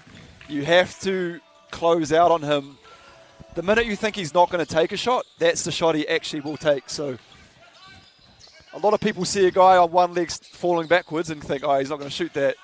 Carl Neuer won't even touch the hoop. It'll just go straight through the net, and you look silly. Yep, and not only that, those two big twos now have Swish in the lead after a very, very slow start from them. And Charles Sarong making a very, very good point with Kirk and Phil Jones on the same team. Are they in the 2004 Tallbacks team? Well, I was 10, so I have no idea. 10's, you still have your memory at 10, don't you? Yeah, but I'm a late comer to basketball. I was purely rugby growing up. I feel like you still had the mono at 10. No? When did you start getting that? The mana came maybe when I was about 23, I reckon. 24. We'll say 24. 24 was about the first time I ever started playing basketball. Maybe 25. And 24, and it's quite early to become a rangatira, but... Oh, Zach McKenzie with the crossover on Ben Fraser. Showing those Franklin Bulls skill set. I did speak to Jaden Bazant about the progress that Zach's been making, and he said he's been one of the standout performers in the Franklin Bulls in terms of where he started and where he is now in terms of his skill level. So I think working with Logan Boddicker as well is really helping these guys, because I think Zach still slim, but he's filling out a lot more than what he was. His body's done fill out, and maybe the one thing that was sort of lacking in his game, he's tall, he's very athletic, he can shoot it, he's got a nice driving skill set, but often overpowered just as a tall fella, you usually very rarely are quite sizable. So really happy for him to be piling it on. That is ridiculous. Carl Neuer, once again. That is just silly. Oh, very cheeky there. He count the basket too. Carl Neuer not happy that was the continuation. Luckily, just a toe on the line there from Woodbridge. So it'll just be potentially the 2 points if he can make this free throw. Neuer has made some absolutely silly shots so far. As Connor, nice bit of backspin on that release. Beautiful release. And the 98 singlet. Was confirmed that was the year he was born. That's what Mum came to the party and confirmed that for us, which was nice. Not a common number to be used for. Oh, great little brother-to-brother dish That's there. the brother connect. You love to see it.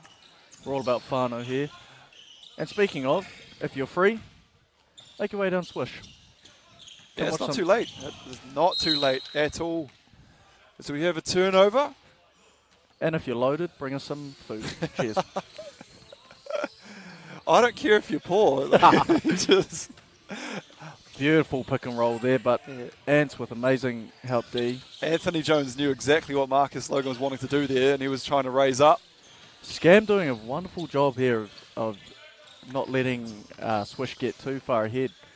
Marcus Logan has raved about playing with Kirk, saying it just opens up his game and makes life so much easier because Kirk draws so much of that attention. Passing to Ben Fraser there, who wasn't actually checked into the game. He is now, though. Probably the one thing Carl's done that hasn't been amazing so far. Yeah, if you can not have done anything silly and there's 4 minutes 50 on the clock, then that's pretty good. You're doing something pretty good. Kirk Penny. Set and fire. Like the moment it leaves his hand, you just know. You may as well stand under the net and wait for it to come through. It's like you're at time zone and you're on those little hoops. Even then, I actually find this pretty difficult. Very hard. Often, I think you find you worry less about your shooting form, and you just start throwing the balls in. I actually went on a date, and one of many. She said, "Oh, you play basketball. No, I don't want to do this. You'll be great. You'll be really good at this. And I was just like thinking, going, oh. And I was trash. I try to tell this female that it's not just about shooting. It's, there's a lot of stuff about setting pick and rolls and bringing veteran leadership. There's a lot more to it. Yep. However, that shooting game, there's not much need for a pick and roll. No, there isn't. You can't screen on a little time zone basketball game. No. Which is a bit rude for us players that like to get in there and do the nitty-gritty stuff. That's right. Where's the games for us? Bit rude. As Woodbridge. Great shot there. Brings it back to a 4-point game. Really impressed with Connor's work rate. The City Fitness, big lifting at City Fitness really paying off for Connor. As I said, these guys all very familiar with one another's games. Connor and Ben Fraser showing a bit of a laugh down there. Probably talking about who's got the better hair. I think Connor might have the win now after Ben. Yep. I wonder if Ben actually went to a hairdresser or has he done that himself? Or has he had this? He's married now. He's got the championship ring. It looks like he's got a little bit of a light fade on the sideline there, so I'm thinking hairdresser's done it. Lovely there message from Michelle Woodbridge. You should get Time Zone to sponsor you. I probably cracked one of their backboards playing that game, so probably still paying that off. Probably too embarrassed to go back to a Time Zone as well. Probably retire from the dating scene too, to be fair. We have an 18-14 game here. This is a huge position for Scamp as Anthony Jones lets it fly. A little bit off his game tonight, but A. Jones is a classy player, and so I know this won't. That looked really good from Connor though, out the hand. Connor's been shooting awesomely tonight as well. The intensity's just started to lift a bit. This is the battle. Oh, Anthony Jones kisses it off the backboard. Oh, and gets the block on Neuer. Huge defensive play here, 2-point game. Claire McCurran knows all about that kiss. Zach McKenzie takes it himself. Oh, and ties it up. 3 Zach minutes to go, McKenzie! 18-all. Tie ball game. And I know the Scam fans will be celebrating that huge. Oh, what do we got there with the scoreboard? No. There we go. 18-all. Sorry, folks. We had 20-16 to Swish, and they put it back to 18-18 as Carl Neuer. Oh, that's the dagger. Dagger In the hearts of Scam, who... Zach. He's given up the one because they need the two. There we go. Get his rebound. And they're saying that it's a tech foul. Oh, a tech warning. So you've got to actually let the defending team there pick the basketball up without interfering. So any point will win it. And Neuer with the soft. The veteran class shows. Hey, but that was a great game. Scam fought valiantly. Swish just a little too much. Scam being my early final favourites as well, showing that I wasn't too unjust by making that call. If someone doesn't mention Stingrays on this chat at some stage, I'm going with Scam because I want to be invited to. If there's any dinner or anything, I want to be able to go. Yeah, I can come with Scam because we want a Scam barbecue. You're listening out there, friends and family of Scam. I saw actually, the Hawke's Bay Hawks. I think might have been Ethan Rospatch may have held a barbecue. I saw through Mikey Woodbridge's gram. Oh no, I think it was for Mike's birthday actually. It looked like a good time. Invite got lost in the mail. Same invite that Ben Fraser's wedding. I missed out on that too. Claire McCurry Answers had the flu all week. That's impressive then for Ants to. It's a lot of COVID, a lot of flu, a lot of Lot of flu sickness. going around We're at in the the moment, old guys. midwinter blues. Yeah. Make sure you're all rugged up tonight, eh? Weather, haven't been outside in about 4 hours, but it was absolutely pouring down when we arrived, so That's the hopefully thing, Dame, is that we get here at 3 nice and early. We get our preparation, of course. our commentary notes. We get everything all set up, being professionals that we are. Yep. And it is light. That is, the middle of the day. And then once we leave, once we get out of here about Pitch 9:30, she's pitch black. Yep. Mother Nature has done her thing, and the temperature is dialed all the way down. And speaking of the Stingrays, we have Stingrays versus Coasties. Coasties back out there. This will be a good game, I think. Big game for Power here. He's wasn't battling too many big bodies in that first one, but it's a good chance for him to show the sort of skill set he has, going up against Dunstan and Hood. Cully Masters getting some last-second coaching there from Alex Stojakovic. Maybe a good reason why these boys are playing lights out at the moment, having their coach here just coach them through the niggles of playing. Game plan, etc., etc., etc. Well, that's the thing. So you look and you go, how come every team doesn't have a coach? And you go, well, Coasties with their age and experience, it's not their first rodeo. So they should know what they're doing. Exactly. So with these young fellas, though, like Cully Masters, Tatui Lewis, I'll tell you what, man, they're the most exciting layup line. Yep. They would probably have the most bounce.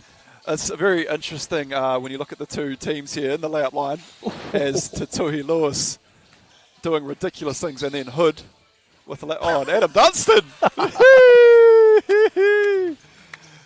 Turning back the ears. Yeah. And this is the thing, is that last time I got into this layup line battle, I actually pulled a groin. Oh. Down at Hoop Nation in Tauranga. You get a little bit amped up and everyone's doing dunks and you're like, yeah, I'll get up. And then when you're not even warm, and you actually end up sitting the whole weekend out because you pulled your groin in the layup line of game one.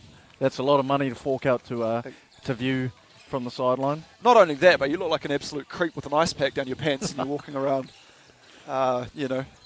people tend to look at you weird when you've got your hand down your pants. With an extra large bulge for once. Anyways. Back to the action. Hood to Dunstan. And that's the thing. That is catch and shoot, and that is pure class there. You don't need to dunk it when you can shoot twos. Lewis showing his hustle out there. Missed the two. Go get the layup. Go get the rebound. Easy layup. Yeah, that's what the Stingrays definitely do not lack is energy, enthusiasm, and bounce. You really need to know your personnel there, and I think Adam Dunstan throwing it up almost an alley-oop to Manu Orangi, who at probably his best they would self-admittedly be happy to get a net touch, let alone an alley-oop. His LeBron James days are over. I don't know if I've actually seen Trav at any stage throw it down, but I don't want to... Great footwork there from Lewis. I'm not too familiar with Travis. I have seen him at a couple of runs, but sort of a new face to me, as is all of this Stingray team. But I was going to say, as opposed to probably 80% of the people you've seen today. Yep, I know most of them. But the good thing is, and this is what I like, is that it's your first time sort of being a part of all this and seeing these players, the majority of the women and stuff you haven't seen for the first time. So what has been your takeaway from today, my friend? Well, not only am I new to a few of the faces, also the 3-on-3 format, and I think I just love how it's really taken off. The amount of talent we have, both from men and women. That's the thing. There's a lot of purists that compare it to 5-on-5 and sort of dismiss it and go, well, it's a different sport, and that's why rugby has sevens. Yep. And it's not whether one's better or one's worse. They're two separate games. Yeah. And I think there's definitely plenty of space. And obviously the Olympic Committee think the same. Yep. Absolutely. And it's sort of, although it follows the same dynamics of 5-on-5, you know, your plans and your structures are just a little bit different. You're obviously shooting a lot more twos as they're double the value. Speaking of double the value, Dunstan will go to the line. As Dunstan checks in. I'm just going to reuse that joke again just because I'm so disappointed you haven't seen the movie. One of the greatest monkey movies of all time. As he gets the shooter's roll. I tell you what, to stay in front of Tatui Lewis is a feat in itself. So the big dog, Adam Dunstan, will be having to use his lateral quickness. I'm sure the two know each other well, though, both being products of the Franklin Bulls. That's the thing. We've got Zach McKenzie, Tatui Lewis, Adam Dunstan, all Franklin Bulls players. And it's also spending time with the Franklin Bulls last year as well. Yeah, a lot of experience here in this competition, which we love to see. Cully Masters, nice left-hand finish from the TikToker. There's my boy Bo Haldane. Never too shy of a pass. One of the pure pass-first players in the game today. Do you know the reason behind the 3-0? Is that because of Steph Curry? Because they are very dissimilar. I'm actually not too sure.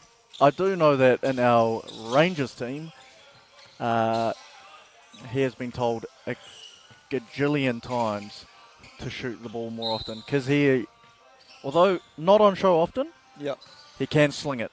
What, in numerical terms, what is a gajillion anyway? It's like a million times a million times a million. It's a big number, yeah. Sorry, it's a big number. Unheard of. It's almost $1 gajillion to fuel your car up these days. Well, that's why mine's on E. If you could fill it with mana, though. Oh, would be at its peak. Speak of the devil, the great Dane, Bo Haldane, takes it to the hoop, finishes the soft touch off the glass. As the human TikTok, Cully Masters drives to the hoop. 13-7, Stingrays are up over Coasties. Good little fake there from Manuirangi. Manuirangi with the extra 1 point, 13-8. Make sure I pronounce that right. Yeah. Power. Nice touch, Power. He's really impressed me. He's been one of those players we haven't seen a lot of, if anything. And he's really come to play today. Sort of, he's flowing under the radar at the moment, but he's been huge in their first two games so far. I'll need to find out if he's actually from Tauranga. I'm sure a knowledgeable man like yourself, it won't take too long to sort that out with the contacts you have. No, I'm looking forward to it. I'm getting back to Tauranga on Sunday, actually. So I'm looking I'll be gone for a few months. A few months? Yeah, I'll look to come back especially for this. Oh. But our scrimmages on a Tuesday and Thursday, those will be yours to dominate as per usual. Not like me not being there wouldn't affect that, but here we go. Hey, there we go. Tatui Lewis. That's what we came to see. Came to see highlight plays. If you actually just watch Tatui Lewis, like away from the ball, he's just playing physical defense, not letting anyone there's no easy pick and rolls. No, there's not. And, not only is he hustling hard, he's also spacing the floor real well. Yeah, he's definitely been someone that's impressed me, Tatui Lewis. Oh, and we got a timeout on the floor. Young fella. There we go. Pauline Broughton has come to the party. Go Stingrays. Assuming with no Salem here today, one of my favourite players in this competition. He still must be suffering from his ankle injury picked up last week. So, your thoughts with my main man Salem. Hope he's on the mend.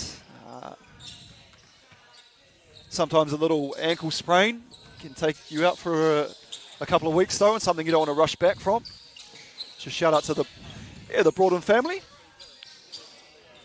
Yeah, it's an unfortunate injury, those ankle rolls. Sometimes it's merely just a niggle and it's a week out, and then other times, you're in a moon boot for a couple of months. So all the best for Salem, is it? Yeah, and shout out to Laura Wade for jumping in and giving us no relation to you. No relation to me, unfortunately. But she does sound like a wonderful lady.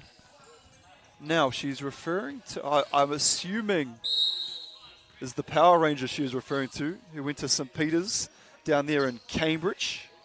Okay. Transferred into Hamilton Boys High, and has just finished uni in the USA. Wow. That's impressive credentials. He's Very been around, impressive hasn't he? credentials, Nice. yeah. My main man, Finn McNally. It's a lot of experience Also for a from young down fellow. those ways, yeah. 23 years old. What were you doing at 23? Were you finishing uni in the States? No, Div 1 probably? I was not anywhere near there. What was I doing at 23? I think I was landscaping. Out there providing luscious green for the people of the North Shore. Yeah, you're 100% correct, Laura. We do have Alex has made the trip up here with the boys and is coaching them from the sideline. So it's very, very lucky. Shotmaker And Academy. Alex with a great pedigree in coaching. Coached the Harbour Heat when I was in the second div team there. Oh, yeah, wow. he was coach of the #1 squad. Well, obviously that Shotmaker Academy's done the young fella a world of justice there. His shot has looked absolutely incredible this whole tournament so far. Odd. These guys even looked well coached, They do. I've seen, I saw them training down there in Tauranga. So it's good to see that they. Oh, as Cully Masters leaves the gooseneck up too after he made that too. hits the game winner. And there we go, Stingrays 21-12 over Coasties. And I don't know, man, this is going to be tough. I think regardless of the outcome, I think your call on Stingrays and my call on Scam are pretty good shouts, regardless of what happens. Well, I think it was, Swish was almost... A given. Yeah, but I called Stingrays and you called Scam. I said I'm glad that Pauline and Laura have joined the party on the live chat because I thought I was on my own on the island out here with the Stingrays. Prolific man of Tauranga yourself. Obviously not from there, but spent a bit of time down there over lockdown. Yeah, I feel like I do need to shout that out every time I do get on the chat, is showing love to the Tauranga connection. Honestly, man, going down there and only sort of knowing Ty Wynyard, and obviously not the worst person to be friends with. We sort of got into the scrimmages and whatnot down there, and just goes to show what it's like and what we encourage people to do is if you play sport, it's a great way of meeting people. I'm very fortunate to have met probably most of my friends through sport, and especially if you're moving cities. Yep. You get along to a local run and whatnot, and you meet people there. And I said the people of Tauranga really welcomed in myself, Ty Wynyard, Ruben Fitzgerald, over that lockdown period, so that was huge. So very much looking forward to getting down to Tauranga tomorrow, seeing the brethren. I'll miss you, man. Oh. Greg, don't make me cry, please. But, yeah. I didn't even know you're gone. Yeah, it's one of those ones where Rough I knew news. people get emotional if you leave. And I just want any tears, really, before the broadcast was done. Yeah. It'll be a somber night for me. Not only because I'm in the dog box, but because my pal Greg's going to be travelling abroad for a couple of months. I feel like I'm in the dog box with you now. Never. I hope you're not in the dog box for accepting coming to take 6 hours out of your Saturday to come and chat with me to the people. Never with an opportunity graces itself like this, take it with open arms.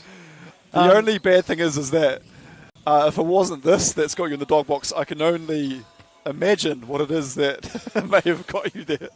We won't. I don't want to do that live on air and put you in the hot seat, my man. We won't bring that up. I don't want to air your dirty laundry, but yeah, it must have been. Yeah. I don't know how someone can stay mad at you for more than like 10 minutes. Yeah, I know. Maybe I'm what? What? Am I too much of a nice guy? Too much of a lover? I don't know. Oh, is it that? I wouldn't think that would be a problem, but there you go. Pause. Speaking, less is more. Yeah, you're right. I just don't think there can be any less, that's all. As we see Scam taking the court against Hyatt. Theo. There it is, baby. Theo throwing down a pre-warm-up little jam for the fans here. Hyatt, much like the Cyclones in the Women's League, they're at the bottom of the table, but they fight and they claw and they're not here to make up numbers, put it that way. Yeah, they're showing promise, and it's always going to be hard when you only have those 3 players. Most teams coming through with 4, but they're not just going to lay down and play dead. They're actually out there. They're going hard. And Ryan Woodbridge wearing the infamous number 12 on Scam, the number 12, made infamous by you-know-who. The man, myth, the legend himself. Shucks, man. You're too kind. Thank you. Actually, Vugler there was sporting the 12 as well. So you're obviously just expecting a big game from him. Do you think I'm influencing this next generation coming through? It's not even a question. What we need to do is find out, is there that European flavour? Is it Vugler? Or is it... He actually, I wasn't too sure who he was, but he filled in for us for our Rangers team a couple of weeks ago. Was that enough to springboard him into this team? I think maybe his connection with Makaide and Theo, because I believe he also played in that Auckland Uni team. Speaking of Makaide, I'm surprised he's not here to make up the, why there's not a 4th member of Hyatt. He was put down to be playing tonight, but he's a very busy man. Old Makaide. As Anthony Jones, huge. With what would only be known as a... common foul. Yeah. Almost ridden into the floorboards here at Swish Factory. Ants, don't know if you heard before, Ants coming off the flu. Michael Jordan flu game. It's coming. Whānau Ants. It's coming right now. He's hitting this. As he lets Yang Gang go right past. Hitting this one now. Yeah.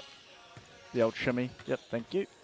He's actually one of the toughest guys to stay in front of, because if you sag off him a little bit, give him a little bit of space, he's pulling up. Yep. And if you get up on him, he's going the other way that you think he's going, and you just look silly. So he is one of those undercover players where maybe on the surface you don't see much, but he's Kyrie-esque with his handles.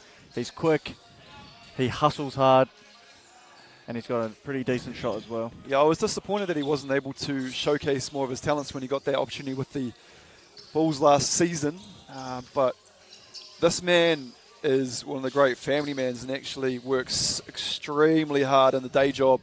So if you do work extremely hard in your day job, it's quite hard to then devote that same time to getting to these trainings that these guys are doing. Yeah. A lot of the times these NBL teams are training during the day. So twice a day as well. When you are a bit further down that bench and you're not getting the same sort of amount of money, you do need to be having that job, or you're studying at uni, or you're getting that money from somewhere else. So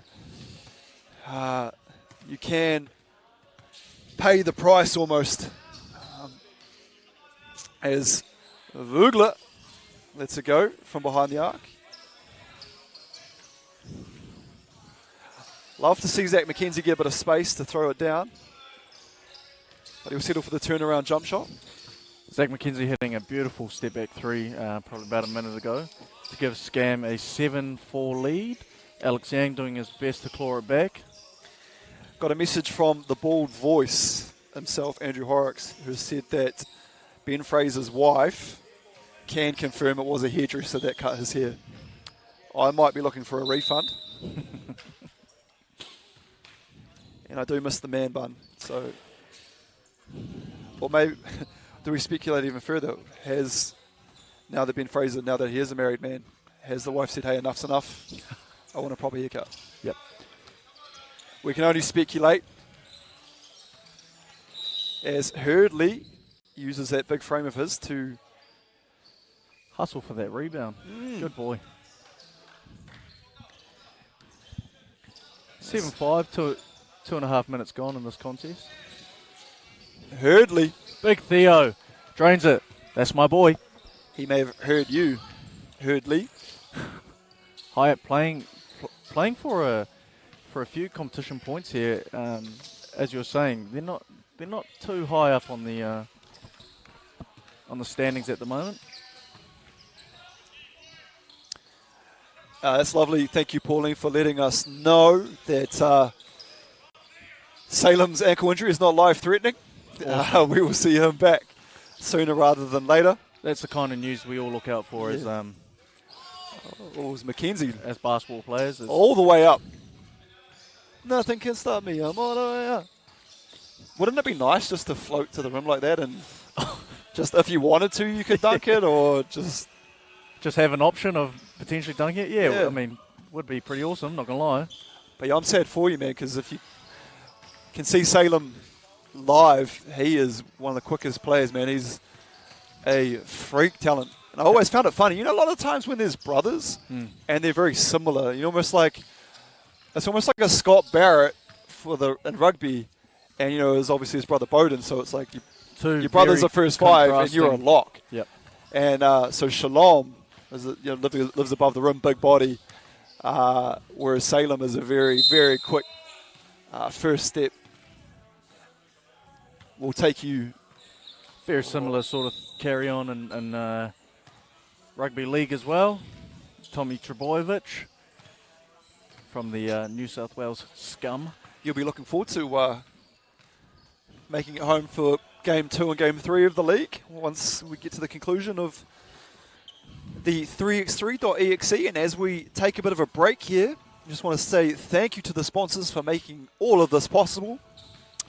The 3x3.EXE Premier, the Super Zebio Sports, Risey Apparel, Aquarius, Coca-Cola, Victoria, Wilson, Goal Partner. And we will get back to the action at the home or the mecca of 3x3 basketball in New Zealand, Swish Factory. And as we resume, we see number 98, Connor Woodbridge at the line. Connor with one of the better looking strokes out of any player in this league. Yeah, he makes it look easy. Really beautiful form. Yang, number 21. With a big 2 to put Hyatt up for the first time in this contest, I believe. But Woodbridge doing a great job of drawing in those fouls down on the post. Opportunity here to tie the game up.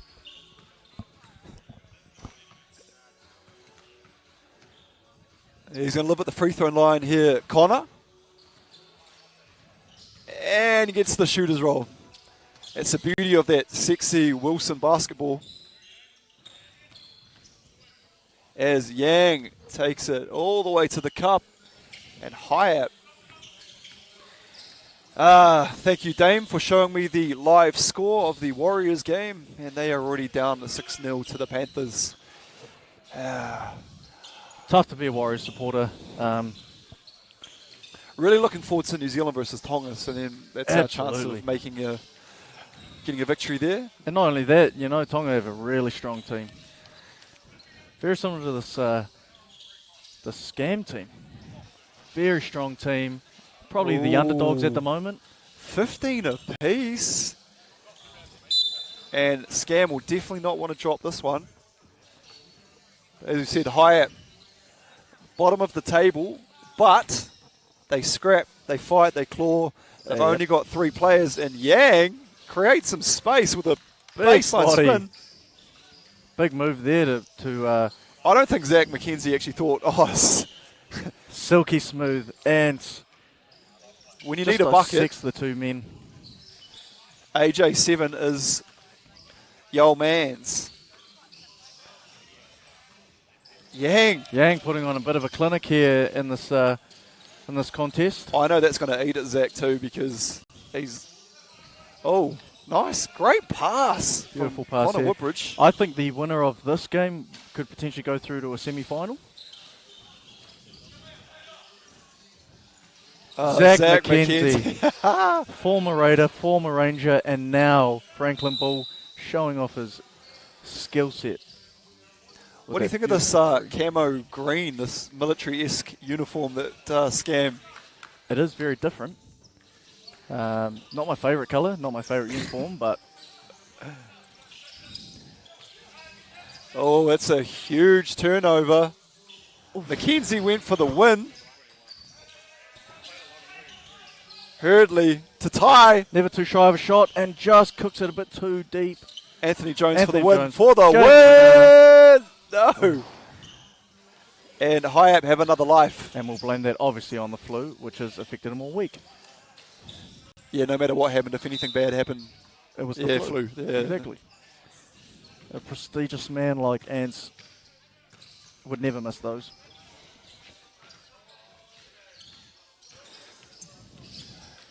McKenzie catching it on the low block, looking to go to work on Hurdley. Soulful music in the background. I love a bit of pop smoke. Bit of duff-duffs. Controversial. For the win! Woodbridge, that beautiful stroke, he does it. Putting the dub into Woodbridge. Send Greg Elliott back to school. You cannot spell Woodbridge without the W. And so congrats to Scam getting that one. 21-17 in a close fought battle over Hyatt. Everyone daps up Dame as they come off the court. No one shows me any love whatsoever. Not even a raised eyebrow. That's okay. Which is, may I just say, extremely rude. Greg Elliott being the voice of the 3x3.EXE tournament. Don't know if you guys know, but I'm kind of a big deal. That's hold on. Answers there. And step me up. Yeah, you got one from the one that counts. I'm not getting the flu. I'm not going to get the flu from that, am I? Too easy. Anthony Jones just confirming he's been in isolation for 8 days. Big Zach McKenzie dapping me up. Zach McKenzie finally showing some aroha to his... To his two elders. Yeah, the kaumatua. Help yourself. That's only... People come show us love, and then they were like, oh, can I get a lolly? Can I get a lolly? That's the only reason that love is shown. I'm not mad at him, though, because he took a green one, and those will probably be there at the end of the day anyway. So you're not a fan of the green fruit bursts?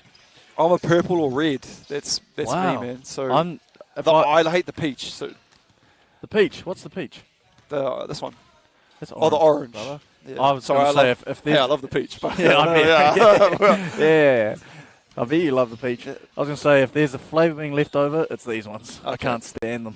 No, I'm going to put them on back because these are my go-tos. Oh, you have the best. It's not like we'd be eating whilst commentating. That'd be very unprofessional. It'd be very rude. And we're two, obviously, clean living men. Sugar is bad. Exactly. What is good is the play we've seen from the Stingrays who are about to take the court. And what could be a semi-final? Are they versing? We just saw Hyatt versus Scam. Yeah, so that must be the first semi-final tonight. Will be the Stingrays and Scam, I think. Which means the second semi should consist of Coasties and competition favourites Swish. And that's that Bulls Connect there. We see Zach McKenzie sharing a laugh with Tatuhi Lewis. All fun and games until the ball is tipped. That's right. Or until the paper scissors Now that's what I like to see, Dame, is, yeah, we're all boys. Yeah, it's cool. Yeah, let's dap it up and stuff. However, you're in opposite uniforms. There's the trip to Japan. There's the mana. There's a lot on the line. Yeah, and like you said, the Stingrays have made a big drive up from Tauranga, Hamilton sort of area. So they've got a lot to play for here. Most of the people playing in this tournament sort of just live in and around Auckland, but these guys have made the conscious effort to make that big drive. I mean, that was the other nice thing about obviously the Phoenix with the woman. You know, they made the trip from the beautiful north. You know, and they did you proud. They did. A man of the north yourself. They did me super proud. How long have you been in? I've never asked this question to you. How long have you lived in Auckland? Okay, I'm a man of the north, but I was born and bred in Māngere. Oosh. So my family all from the north. So you've lived in Auckland your whole life. That's what you're saying. I have. So this mana that you talk about of the north. Have That you ever is been my. there? Have I? Of course. I'm. You know, I thought you must have lived there for a while, and Well, as a Māori man, yes, that is where my ancestors, my nan, everyone that I know. So you feel are your from tipuna everywhere you go? Well, it's more of a sense of when I return home, you know, whether it be weddings, tangi yeah. or something, that is my home. Do you feel more at home north or when you're in Māngere? Oh, it's a tough one. That is a tough one. I would say I feel more myself when I'm up north. I feel like I'm stripped away from the outside world, and that's just me and my thing. But I think Māngere will always be my place of residence. I would love to see you flying the rangatiratanga. Is it the Māori flag? It is Tino Rangatiratanga. Yep. You have really done your research, haven't you? I could just imagine you riding the horse with the swan dry on, very Stan Walker-esque. Oh, wow. Top off? Nah. Yep. Enough. You'll be back in the dog box. Oh, only my cousin's up there, no one else. I reckon that'd be one for the gram, though. That'd be a great gram pick. I'm picturing it now. I think I need to stop eating these lollies if I want to be taking shirtless pics. No, I just think there's more of you to love if you know, you've got that more fuller figure. Oh yeah. There's not so much body shaming anymore. No, it's Plus not. size You're models. right. Yep. As we're underway here with Scam right back out on court versus the Stingrays, who've had a little bit of a break. So the Stingrays are probably looking to push the pace. And Dame, we called this earlier. We did. Either one of us is going to be right. That's right. And I'm going to be honest with you. Scam playing awesome, great hustle ball, but I think Stingrays at the moment are just a bit better fluency. All I'm going to say their in play. reply to that is get off the fence. You backed Scam. I don't want to hear you talk about anything about the Stingrays. Showing nothing but mana for my Tauranga brethren. I wonder if these guys want to give me a ride home or a ride down there tomorrow. Save some gas. Any rides? Yeah, hey, Cully, I'll stop giving you grief about being on TikTok if you drive me down to Tauranga tomorrow. As Dobson lets it fly from the car park. Shot that one all the way from I have to get Papa Carl, Moore? yeah, to shut the door. Oh, Papa Moore, okay. I frequent Man's Tauranga. nose. Yeah. I'm a One Love veteran. What I love is that when I'm down there, I live in Matua, and obviously we refer to Matua as a leader. Correct. So, Actually, funny you mentioned that. One of my nicknames before the commish come around, yeah, as I may be a year or two older than most. yeah. Just one or two. What does that make me then? The koro? No. We're in the same age bracket. Subs in, we got Cully Masters and Ryan Woodbridge into the game.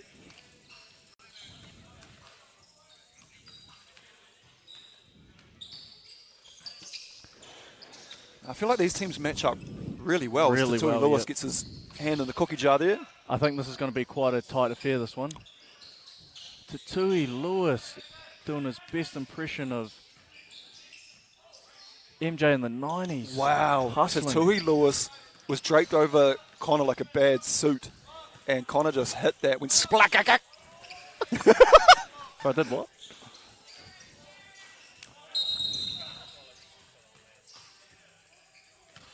Power looking very confused is the call there from Jilly Harris. I believe he stepped out before he made that pass.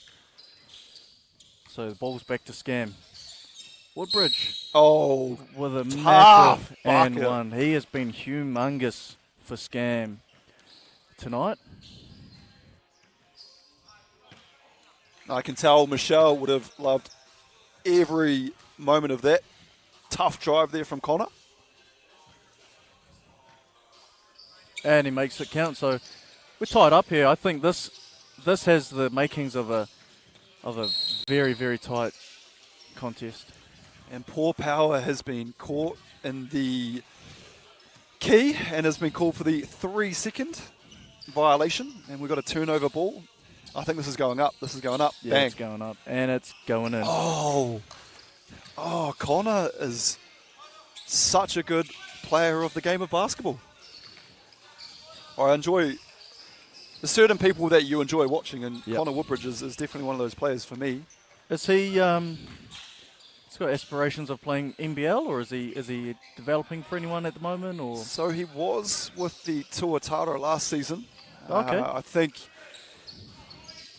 the extended training squad for the Tuatara this season, but I think when Tauranga and Queenstown get their teams in, then that offers more roster space. Yep.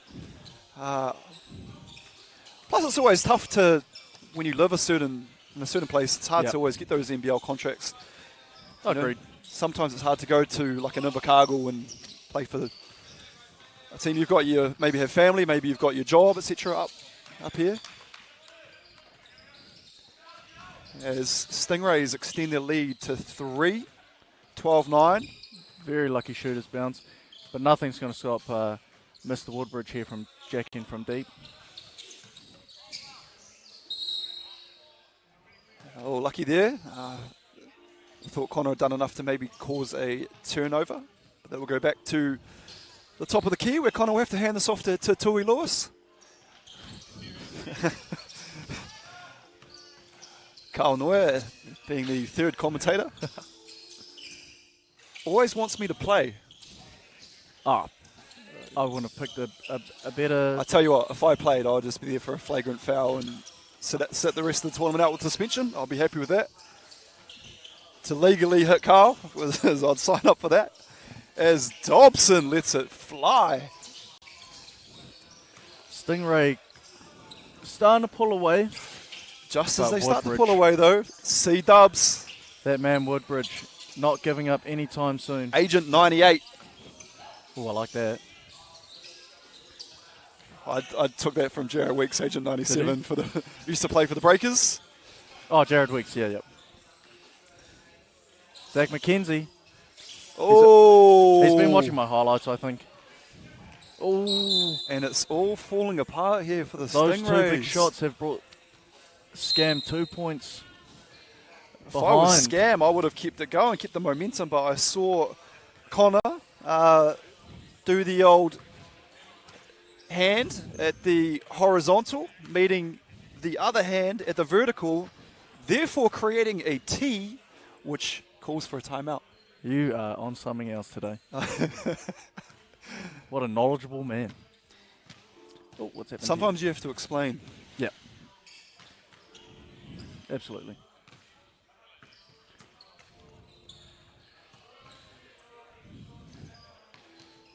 Anyways, Dan,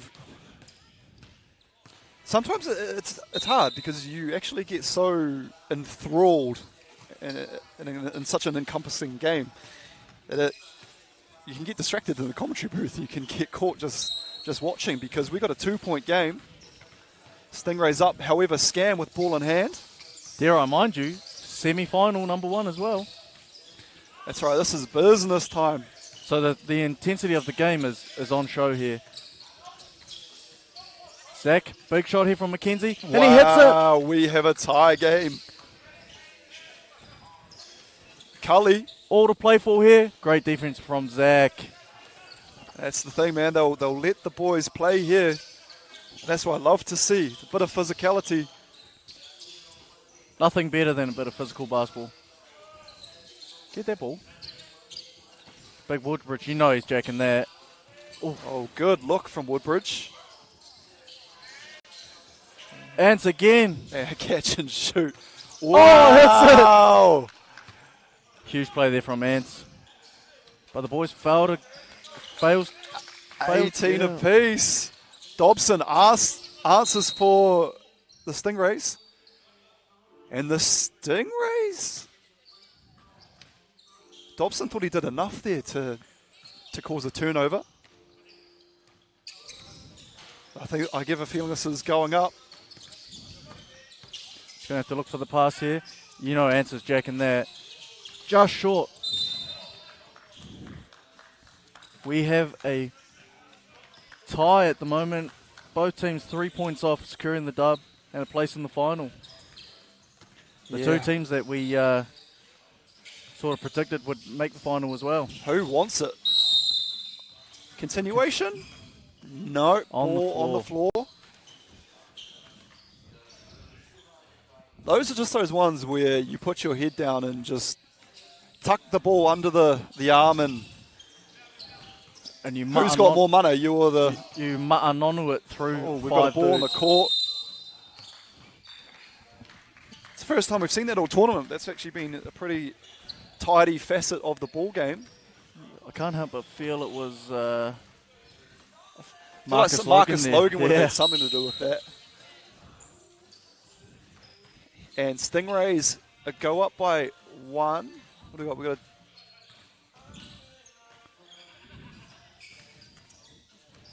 scam. Zach McKenzie to Anthony Jones, who gets to Tui Lewis up in the air. Dobson playing defense all the way up. great hustle there from Lewis. Lewis used his head as a passing for battering the win. Just off. Oh, was Dobson. That's the tough thing, Dame. When you throw it back in, you do risk throwing it to the opposition. And on a little that was almost situation. wrapped and given to Zach McKenzie as a Christmas present. And if you're a supporter of Scam, you absolutely take that. Very deep one there from Woodbridge. Doesn't drop. Yeah, and these boys are probably out on their feet. Even though there's 3 minutes 20 still on the clock, you know, I don't see this game going all the way through to the end of time. Cully with a huge shot. Can't make it. Oh. Pushing foul called there on Dobson. Well, Zach did pretty well to stop there on the dime. Yep, I think the toe on the line probably gave them that call. I think if he didn't go out, we would have had a play on. So smart play there from Zach. Good foul there too from Dobson. It'll send Zach McKenzie to the line for one. However, he wrapped him up, ball and all, so he didn't get the opportunity to get the shot up as well, go for the and one. McKenzie makes huge make. The next person, to Tui Lewis! Game to Tui Lewis. What a shot. The kahuna's on that man. Pause. Big time games call for big time players. And Tui Lewis having a little bit of a yarn with his Bulls teammate, Zach McKenzie, after that one. And it is the Stingrays that a certain someone predicted would go through to the final. Dame, can you tell me who that person was? That was North Shore's finest. Not even North Shore's, St. Helier's finest. Greg Elliott. Well, I feel like you look after the harbour side of the bridge and I look after the Auckland side. Hey, if you want to see it that way. So, semi-final number 2 coming up. Probably tournament favourites here, Swish. Taking on a very experienced Coastie side. Where do you go from here? I think the road cones are going to be too much. The orange experience, you know, I think Noya and Penny have been nothing short of fantastic already. Ably supported by the timepiece, Marcus Logan, and Ben the haircut Fraser. But in saying that, you know, it's not like, you know, Dunstan, the Great Dane, Haldane, these guys have been here, done that. You know, But when you got to look at the pedigree and the who's been there and done what, it's tough to go past the Swish team. It is. And I can't help feel like they've chosen this particular uniform to blind their opponents on defense. Yeah. It's a very fluorescent orange.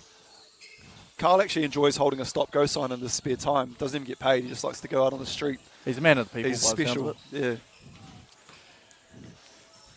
Winner of this semi-final will take on the Stingrays. And this is the key thing for the Stingrays. When you do play that first semi-final, you get that little bit extra chance to have a seat, get some fluids, because whoever wins this semi-final here, it's a very, very quick pause, and then you're back on. So hopefully the Stingrays will go out, get a little bit of R&R.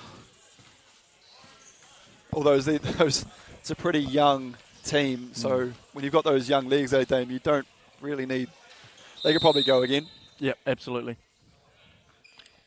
2 rounds in a row, unheard of. But congratulations, Cam, because they went, tit for tat with Stingrays there on that one. Anyone could have won that game, 19-all. It was just Tatui Lewis and the Stingrays had the first chance at shooting the 2. Can't help but feel like as soon as he went up for that final shot, it was always going in. Yeah, it did look good from the moment it left his hands. Looked really good as soon as he Speaking of looking, though, you might have noticed there, Kirk Penny looked at us as he delivered a great pass through to Marcus Logan, who's come to the basket. So Kirk Penny throwing the no-lookers for the first play of the game. Sends Logan to the line.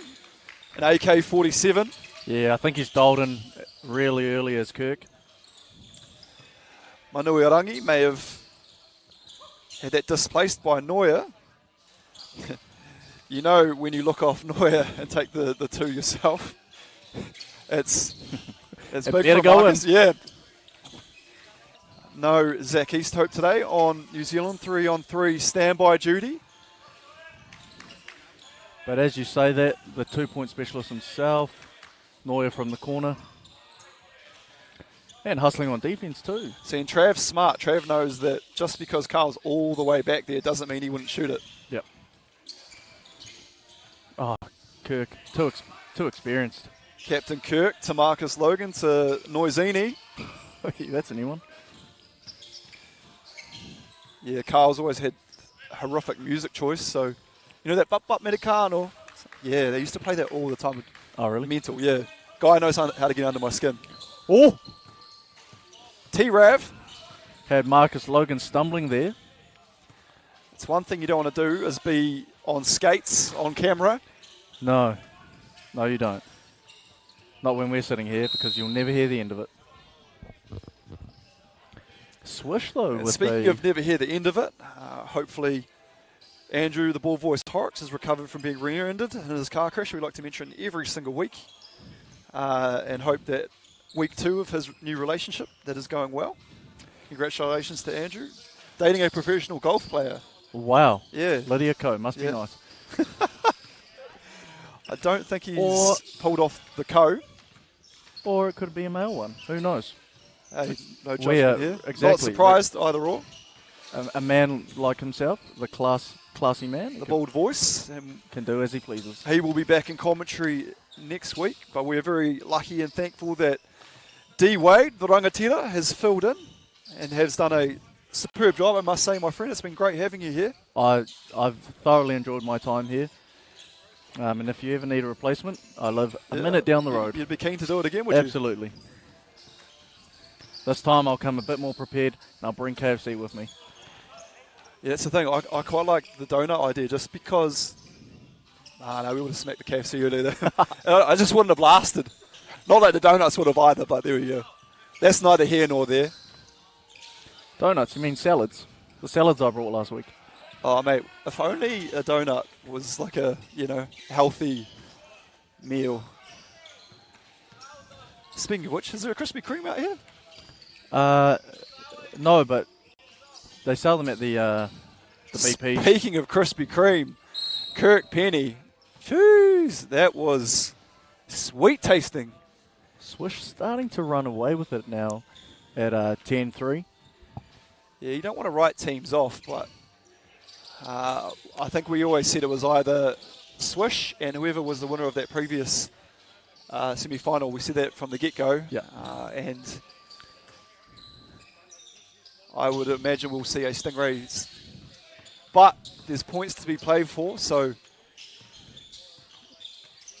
Oh, I think Bo just got his feet. He wasn't crossed up. However, we will actually say to him after the game. It will be mentioned. Kirk put you on the floor. As Hood comes back into the game. If there's anyone here that I don't want crossed up, it's Bo. Could be the nicest person in the whole world. Great pass there from Hood. Good little connection there. As we spoke about earlier, and the Kobe's story, I've gone off Bo. There's only one Haldane to me, and that's Tyler. Noted.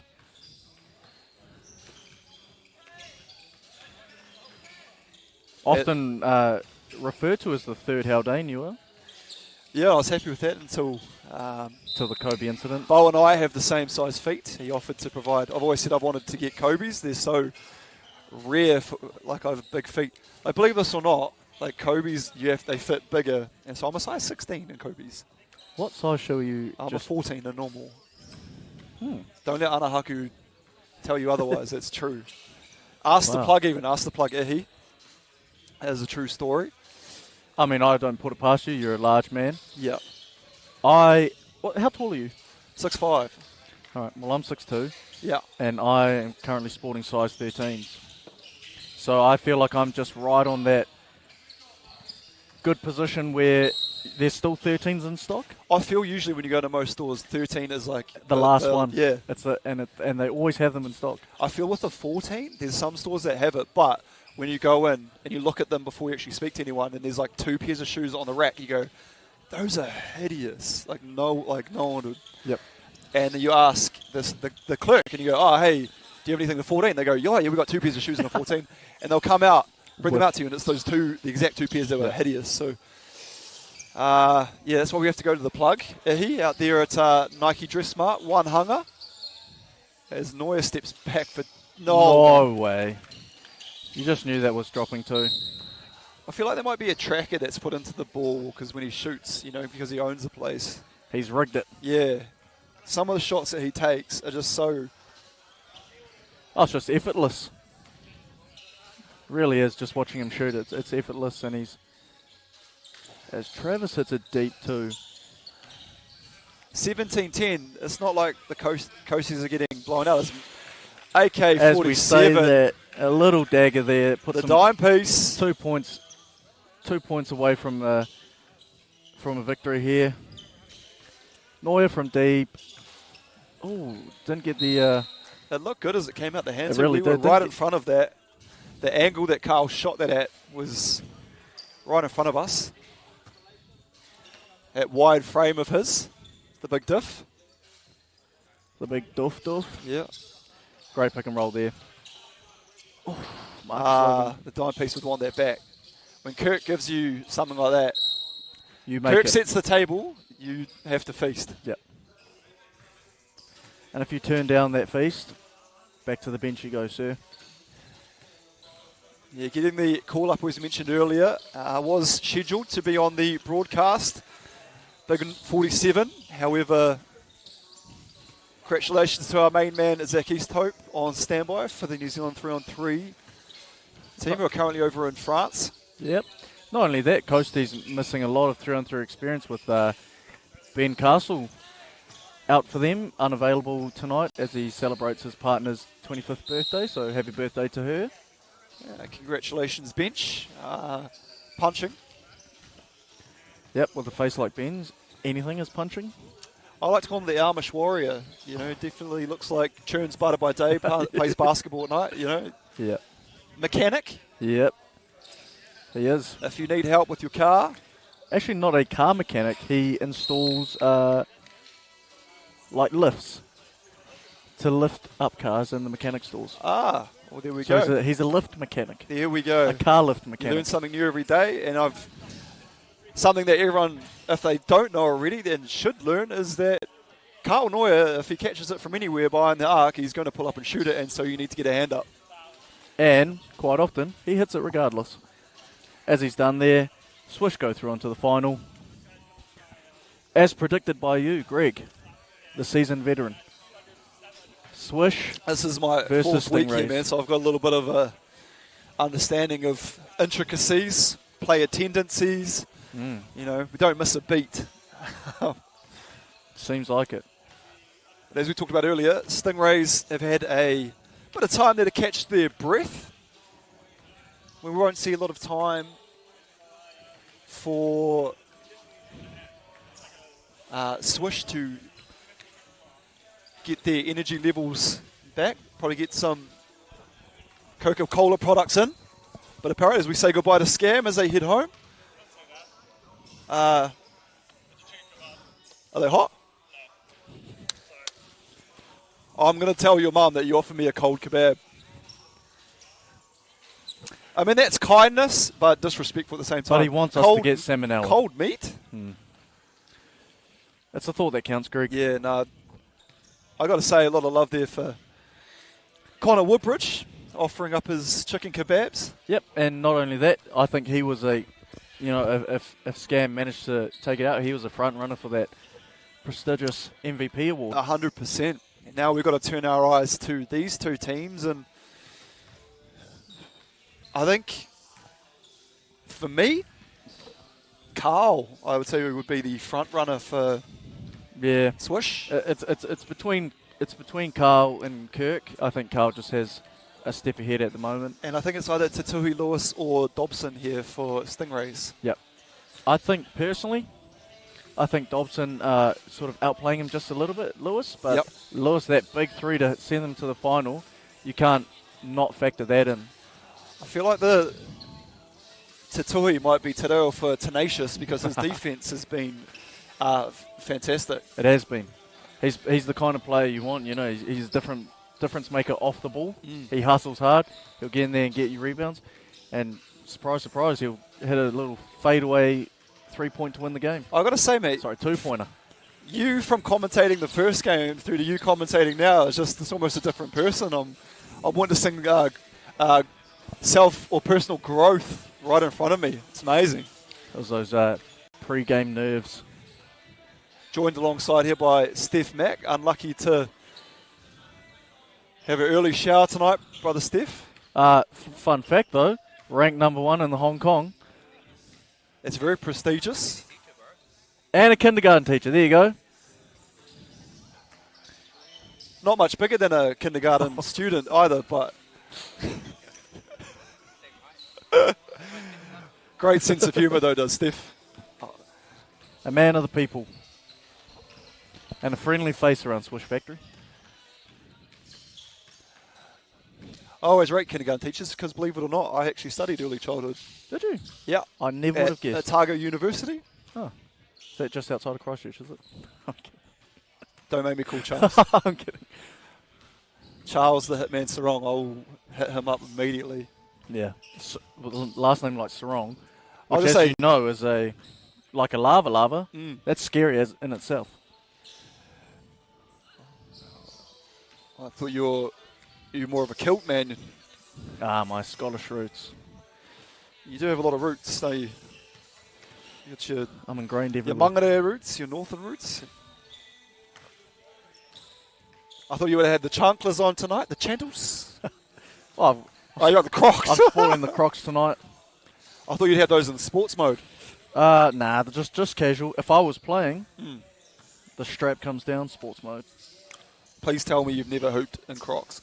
I've shot around in Crocs. But you're not actually... But I haven't hooped. That's an ankle injury waiting to happen. Okay, before we get started, who are you picking? Heart is telling me Stingrays. Head is telling me Swish. But I'm going to back the underdogs here. I'm going with the Stingrays. I think they should be rewarded for their travels from down the line. But they're really going to have to switch it on and play hard if they're going to beat this very experienced Swish team. Okay, just because no one likes people that just sort of jump on the same... I'll go Swish. I know I did pick your team as well. And I'm sorry for that, but I'm just... Well, this is what happens when you give, someone you give someone else the opportunity to pick a team first. So that's what you've done. You've turned your back on Scam.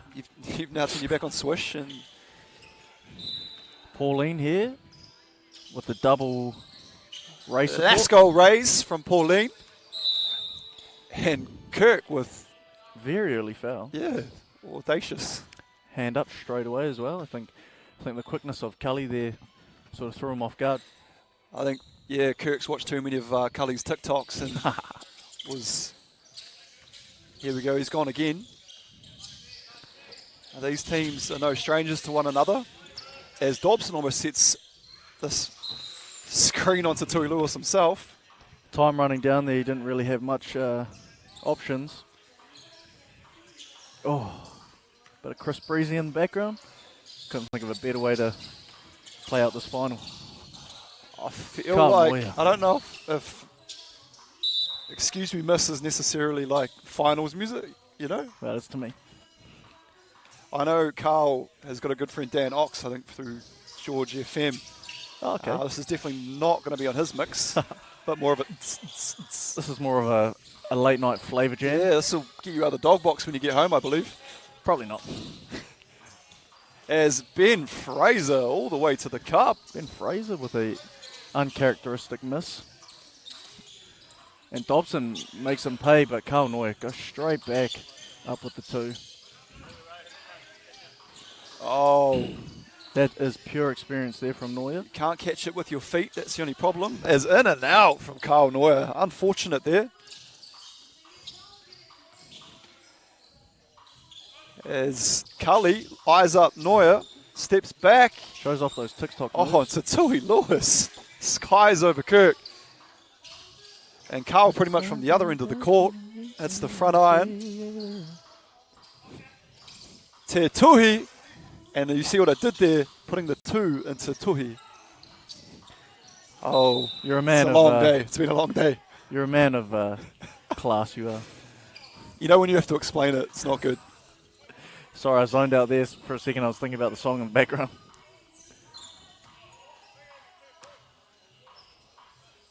What do you call the alligator in a vest? What? An investigator. Oh, you're right. Hey. You're right. It has been a long day. So I just had to fill a bit of time there as we have a with the score. At the issue moment. there with the score. And I believe Swish are saying that they are on 4. Kirk apologises to the... And that's worked all day for Swish, that give and go. That Marcus Logan, Kirk Penny pick and roll has just been on form. And that's what I'm saying. You've got to be so aware of Kirk's shooting prowess. They're sending that double team out to Kirk. Yep. And that just leaves Marcus all the space. And Ben Fraser nearly rolls his ankle on the ball.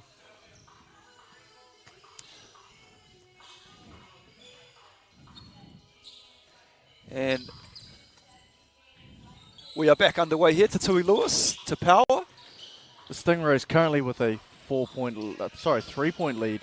But if Carl Neuer's form, well, Wow. right on cue. Oh. Brings it back to just 1 point. Powell's inside. Oh, But can't quite Carl make the- Neuer is in the cornermost point, shooting over his shoulder, falling away backwards. got to somehow bypass the side of the backboard.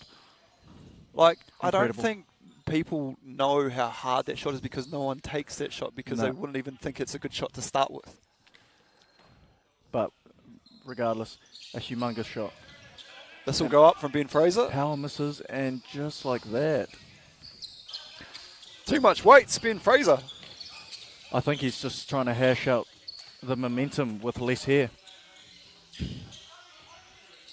Cully with a big putback, puts him back up by 2. Way to stick with it, Cully, on that one. As Dobson, Makes a great read defensively.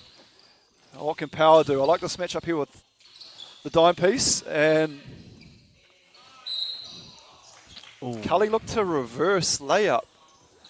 Got fouled in the process, though, but it was always going to be a tough finish if he was not fouled anyway. I think Cully may have not realised that Marcus Logan, the bald mamba, has some serious bounce in him. quite athletic. Yeah, deceptively athletic, Yep. the old dime piece. As Kirk trying to lull Power to sleep. And he hits the M1. Power out there on an island with Kirk Penny. Usually Kirk will rock you to sleep and then pull up from behind the arc, and I think that's what most people expect. So then when he quickly puts the ball on the floor and goes with the left as well, not much Power could do there. But if you're going to be physical, you've got to make sure he doesn't get the shot up. You really need to wrap him up if you're in that position. And sometimes you've got to just look up and go, just not see that it's Kirk Penny and just go, it's an opposition. And if it was anyone else, you probably would have smashed him. Yep. Because it's Kirk, you might think, oh, I don't want to. No one wants to take out the GOAT. Dobson with Beautiful play there. Great play to get to Tui Lewis free. Extends that lead back to 2 points. Kirk Penny doing his best to have a say about that. Makes the easy lay though. It's the most I think I've seen Kirk drive it in. Yeah. Dobson. Oh, No, that was Lewis. Te Tui. I got it that time, don't you worry. Te Rua. Oh, that looked good too. 3-point game here. Stingrays showing that the underdog always have some fight in them. Yeah, I thought this could be one-way traffic as Cully Masters from deep. TikTok. Oh, You just got to laugh. that's so exciting to watch. And who's going to get that ball? Green ball there. Neuer is gassed. He calls immediately for the sub for Marcus Logan. I don't think we'll see him sitting for long, though. I don't think we will either. He's been the bright spark in this Swish team this whole tournament so far. And as we spoke about just previous, MVP frontrunner. I tell you what, I feel like Tatui Lewis, if Stingrays get this done, I think he's gone ahead of Dobson here in the MVP. Yep, I agree. And I also think that with how he's playing, there is a high chance that Stingrays get up here. Currently up by 2, 6 minutes to go, 13-11. Of course, first to 21 takes the dub. And if you may have just noticed there, Tatui Lewis is an absolute menace on defense, and he has irked Kirk Penny enough to get him to turn the basketball over. Now Kirk is going to play some physical defense in reply. Using And made it all real hard for Dobson. Using all those years of experience on defense now. Yeah, it's one person. This is the bear you don't want to poke. Yep.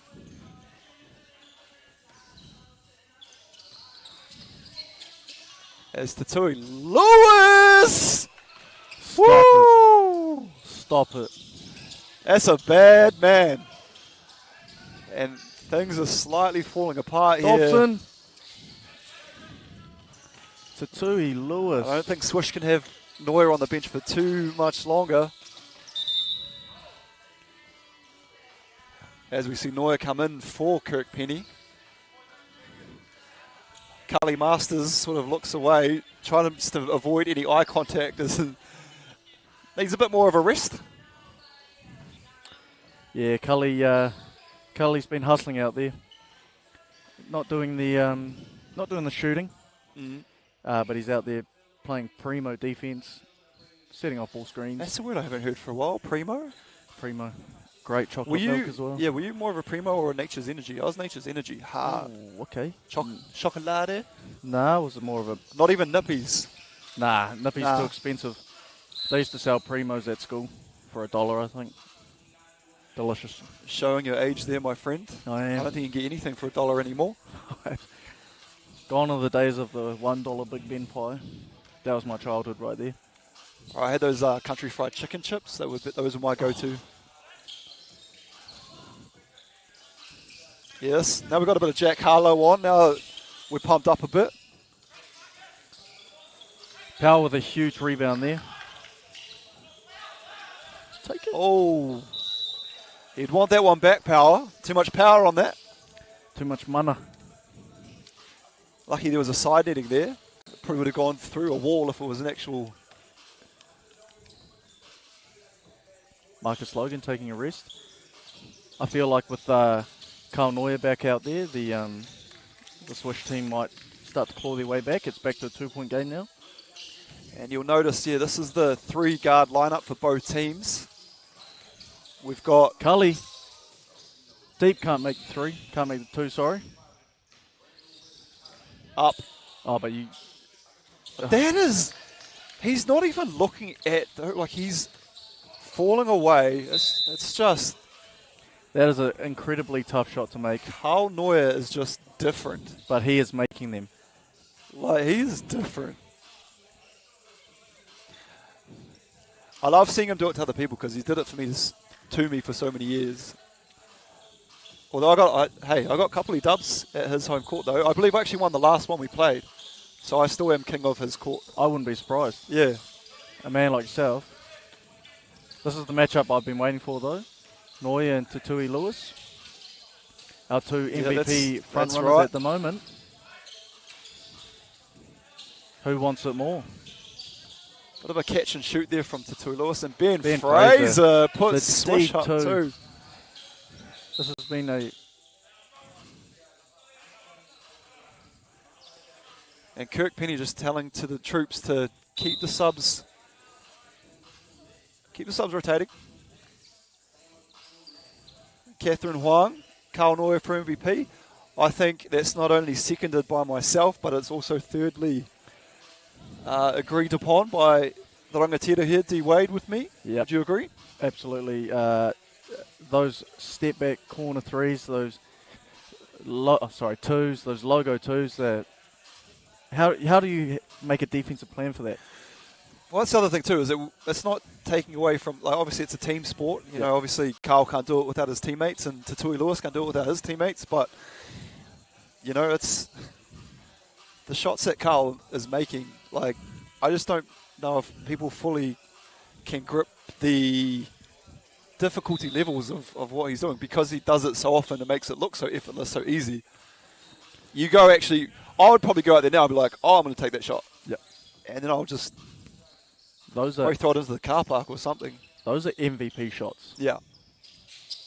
That is what he's hitting. Lewis on a little bit of a smaller Ben Fraser, but hustles hard and manages to put him off enough to miss that bucket there.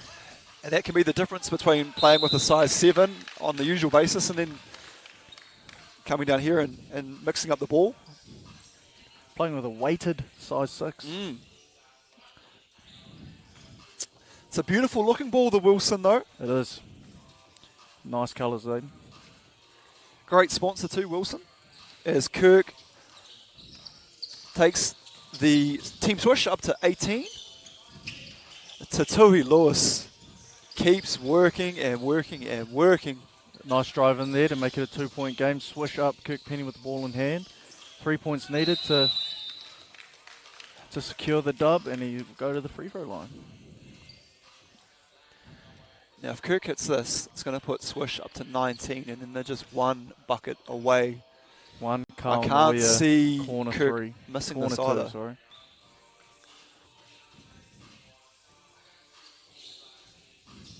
Splash. Right on cue. And That's so we're going to experience. need something here from the Stingrays if they want to stay in this. Oh. Tried to have that dance with Carl. Carl says, I'm up for the challenge. Oh. Here we go for the... Ben Fraser And with they the are one bucket away. Stingrays need to do something Dobson fall short. for the win. Ben Fraser didn't clear it. Didn't clear it. It looked a bit suspect. I don't think Kirk got the ball all the way over the 2-point line. And we have a timeout on the floor. Swish now comfortably in the driver's seat, D Wade. Yeah, just 1 point away. Not too sure what the Stingrays can do in order to bring it back. They really need to try and... I think the game plan beforehand was to focus on those twos, but now they have to defend on the whole court, limit the ones, no fouls on drive-ins, get a couple of stops. I think it's tough for the Stingrays in terms of that they would need 3 made baskets. Yep. And I don't think they'll be able to make 3 made baskets without Swish getting 1 point. So I'm hopeful. Hey, it's not over until the Voluptuous woman. Yeah, voluptuous man or woman sings. Exactly. And the thing, how PC you need to go to these days. Couple of huge buckets needed here. In regards 2 pointers, but they'll settle for the 1. And I think Kaunoia will just... Oh, there's a stop that they need. Yeah, there's, as you said. Good play there. Oh, Lewis. Tatuhi. Lewis. Cashes it. It's a 1-point They game. get a stop. Great defense from Lewis there. Huge defense.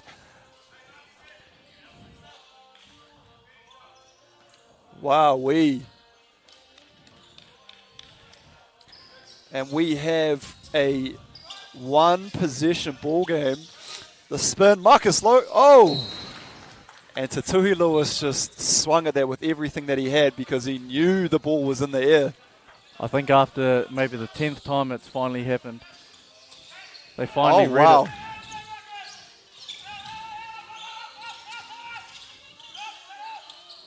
Dobson! Ooh.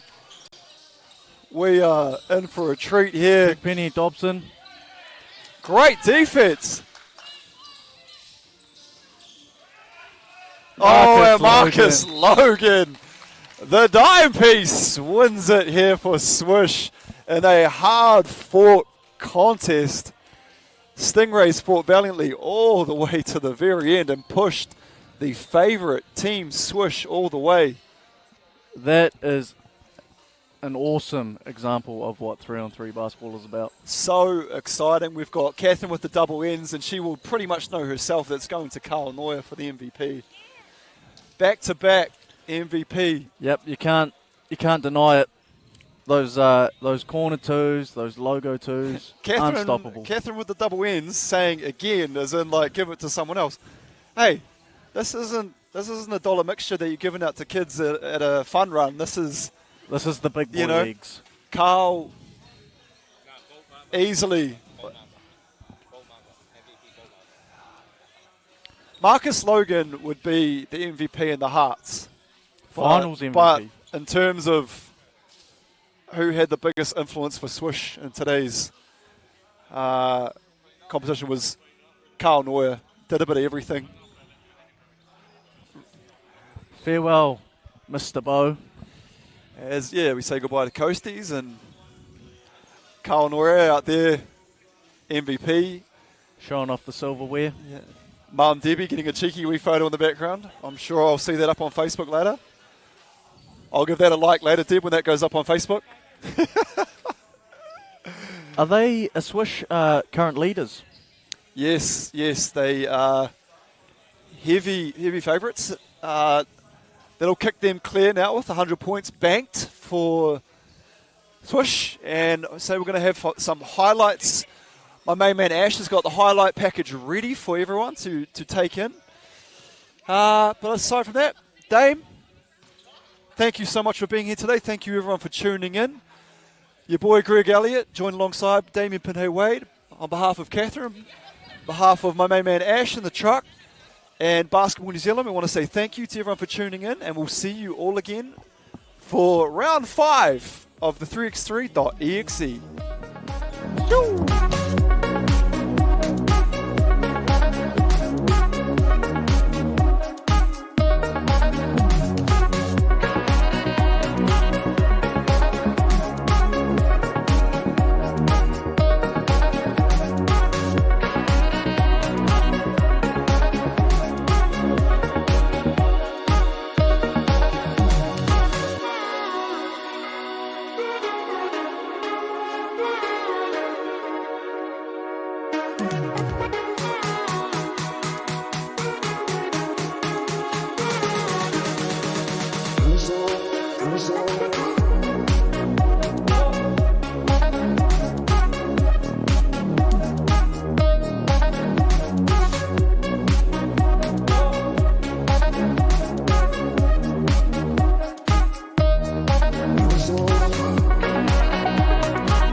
Peace.